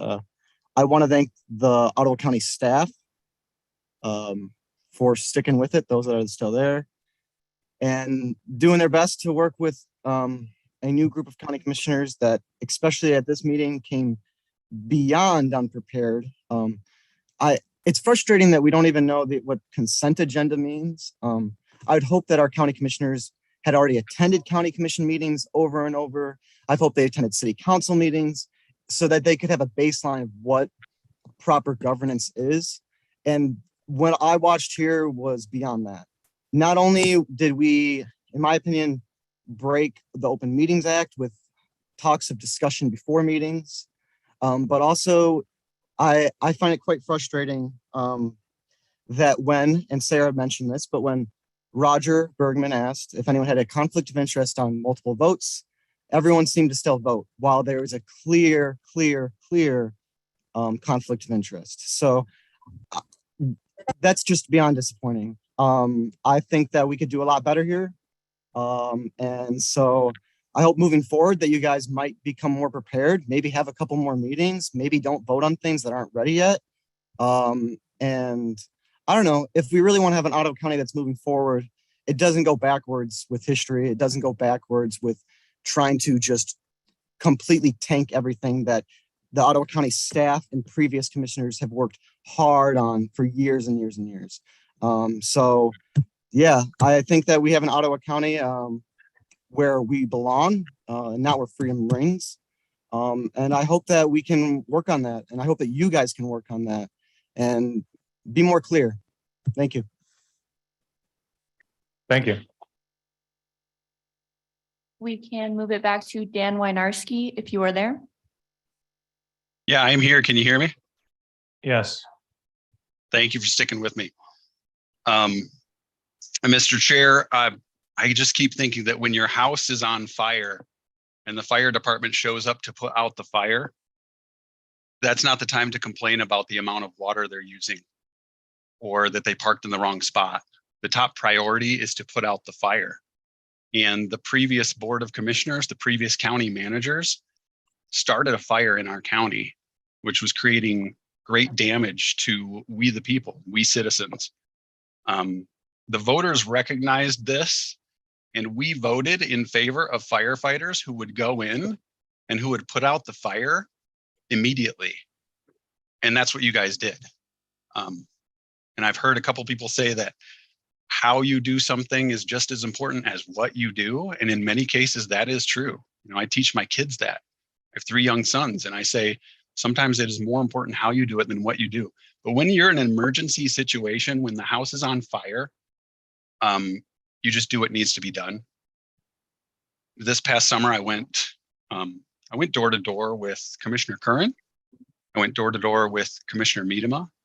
And what I kept hearing over and over from my fellow citizens is that there's an emergency in Ottawa County and no one is doing anything about it. These voters have been trying for years to get someone to even recognize there was a fire. And the people who started it were just saying, there's no fire here. And if you don't agree with us, you're going to have to replace us. You're going to have to fire us. This is what the previous board said. This is what the previous county employees said. There's no fire. If you don't agree with us, you need to get rid of us. So that's what the voters did. And the people that I talked to when I went door to door, they didn't say, you know, take your sweet time, make sure you park in the right place, you know, don't use too much water. They said, we want people that are going to put out this fire. And that's what the new commissioners said they would do. And I'm very thankful that the majority of you have stuck to that promise to we voters. So thank you for keeping your promises. And for those who are second guessing the speed and the decisiveness of the actions, please remember back to when you first started talking to people like me, when you first started talking to the voters, and try to remember, did any of them say, you know what, don't go too fast, take your time, let the fire burn a little more. If that's what they said, you know, those weren't the people that I was speaking to. So remember what we said back when you first decided that you wanted to run for commissioner. I'm thankful for the actions you've taken and keep up the good work. Thank you for your time. Thank you. That is all of the public commenters that we have online. Okay, last chance for in the room public comment. We're going to move to item 12, additional business, 12A, report from County Administrator. Mr. Gibbs, you are up, sir. Sure. I would just like to thank all the great staff here who I've had the chance to meet over the past week and get filled in on how things are going.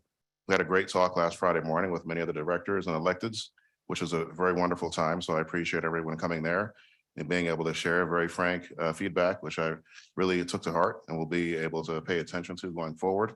Ottawa County is a great county. We're going to keep the great things moving forward.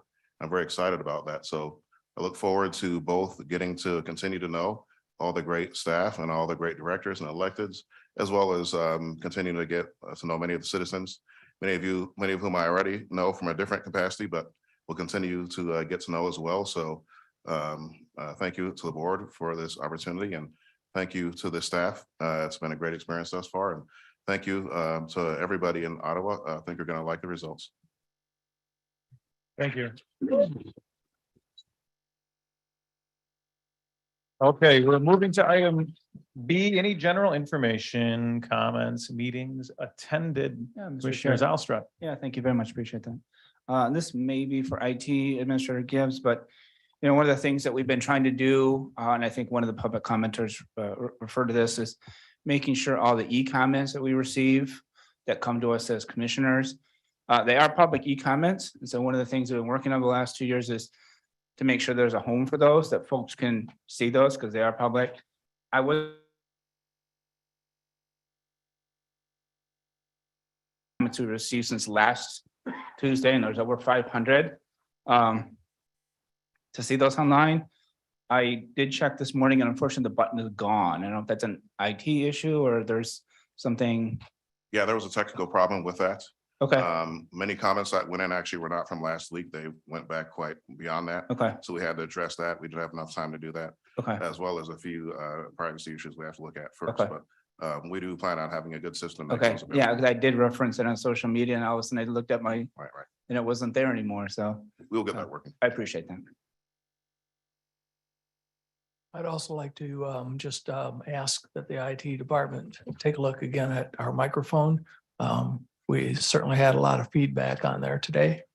And also for someone in the audience commented about the T-coil. Well, what you said? The T-coil for those who of us have hearing aids. My T-coil is not picking up anything, and I'm sure hers wasn't either. So it obviously is not working for some reason or other. Okay, we'll check on that. Thank you. Thank you. Anybody else? Comments, thoughts on this first week? New board members? I do have one thought. Commissioner Rhodey? So I just want to say again that we believe very strongly in diversity and inclusion on this board. And I believe that that is a piece that has been missed by the press in your coverage. And that's not helpful to our community when important pieces are missed. Diversity and inclusion are beautiful things. They're beautiful values of our entire community. And so when we created our resolution, we were very, very clear about our stand on that. So I would encourage you to cover the entirety of that resolution. And as well as our statement of where freedom rings, all people belong. And so so what has happened in our change of our motto in our county is not at all an exclusive thing. In fact, we had a great number of our community that had been made to feel they were no longer welcome here by the previous motto. So when we go back to a stand based on freedom, we're actually opening the doors to all people. So I just want to make that clear again and express that. And I ask that the media provide coverage to those positive things and not just things that tend to incite fear among our community. Thank you. Any additional? Mr. Chair, yeah, just to that point, Commissioner Riley, I appreciate you saying that. A lot of folks have reached out about where they can find some of the extra agenda items. And I really want to say Regina is not here, but she's done a really great work. Make sure that all the agenda items that were added on 1.3, if you re-download the packet from 1.3, you'll find them at the bottom. So folks can kind of go back there and revisit. So thank you. Appreciate that, Mr. Chair. You're welcome. Anybody else? I'll just say Commissioner that I really Bonema. appreciated Commissioner Cosby's comment that we need to be mindful of each other as we go forward. And I want to encourage that as well. I want to echo that sentiment. Thank you. I just had a comment too. I appreciate all of the people that came forward and commented publicly. I know that's a challenge for folks that this is an intimidating room. And I just wanted to share a little bit of, I was one of those folks last year that was coming in and talking and sharing my point of view. So as we move forward, I'm just grateful for the comments, people taking that time to contact us and participate in this process.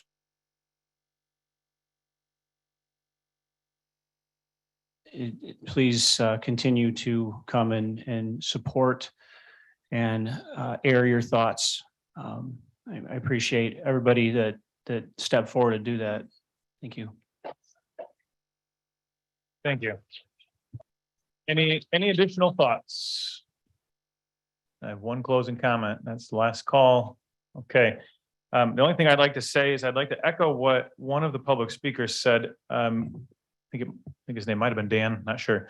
But he said he was impressed with the professional and efficient way that the staff, the employees of Ottawa County work. And I thought I'd also echo that I have had amazing interactions with the employees. And they have delivered beyond what I thought was capable. And so I'm really appreciative of all of the ways they've helped in the last week. I know myself and several other commissioners have just spent time in the building, whether it's with the administration or walking around and meeting people. And it really helps to kind of learn who people are, but those interactions have been better than I could have even expected. So I'm very thankful for the staff and employees and administration for catching us up to speed and welcoming us. So with that, I would take a motion to adjourn. Motion to adjourn.